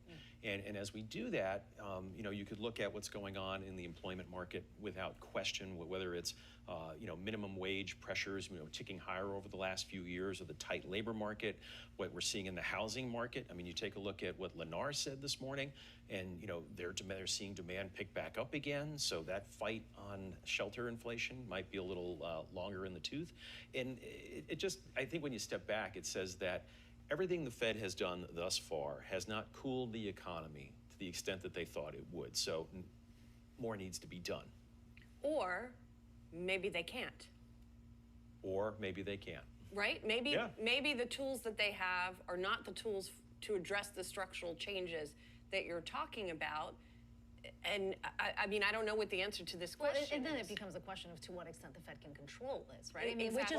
Which has been part of the conversation. So if you remember the start of all of this with the supply chains coming out of the pandemic, those were a lot of supply chain issues. And the Fed was very clear, look, we have demand-driven tools. Right. That's all we can do is blunt demand. So it looks like they're going to have to do more of that. And, if you go back a couple Fed meetings, Powell was like, look, there's going to be some pain. And it's just not showing up yet. Or at least not enough. Correct. Yeah.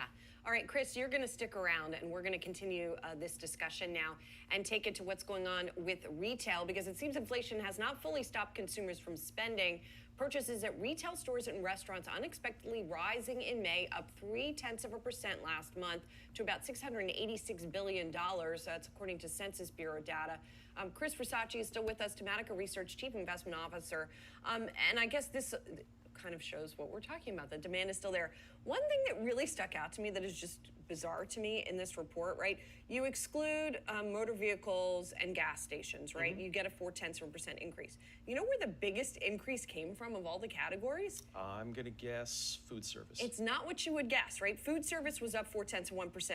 Building materials, garden equipment, and supplies up 2.2%. Like, what the what? I don't know where. Yeah. I don't really understand where that came from. Well, I think some of that is seasonal in nature. I guess so. And if people are concerned about the housing market with the tight supply, what are you going to do? You're going to do some repair remodel. But when you compare that against what Home Depot had to say, look, where I live, did people go crazy doing projects around the house coming out of the pandemic? Yes. So I wasn't surprised with what Home Depot had to say, because you can only do so much. You can only go so far. But that number is very surprising. But I will say, though, that when I look at the retail sales numbers, I don't necessarily look at month over month, right? I always look year over year because when we think about how companies report, the earnings comparisons we look at, more often than not, it's year over year. And there, the headline was up 1.6% year over year. So when we talk about our inflation and that category conversation, fell year over year, I should mention. Yeah. And when we talk about retail sales versus inflation, wow, people are paying more for less, right? And then you strip out everything else, and you look at the pure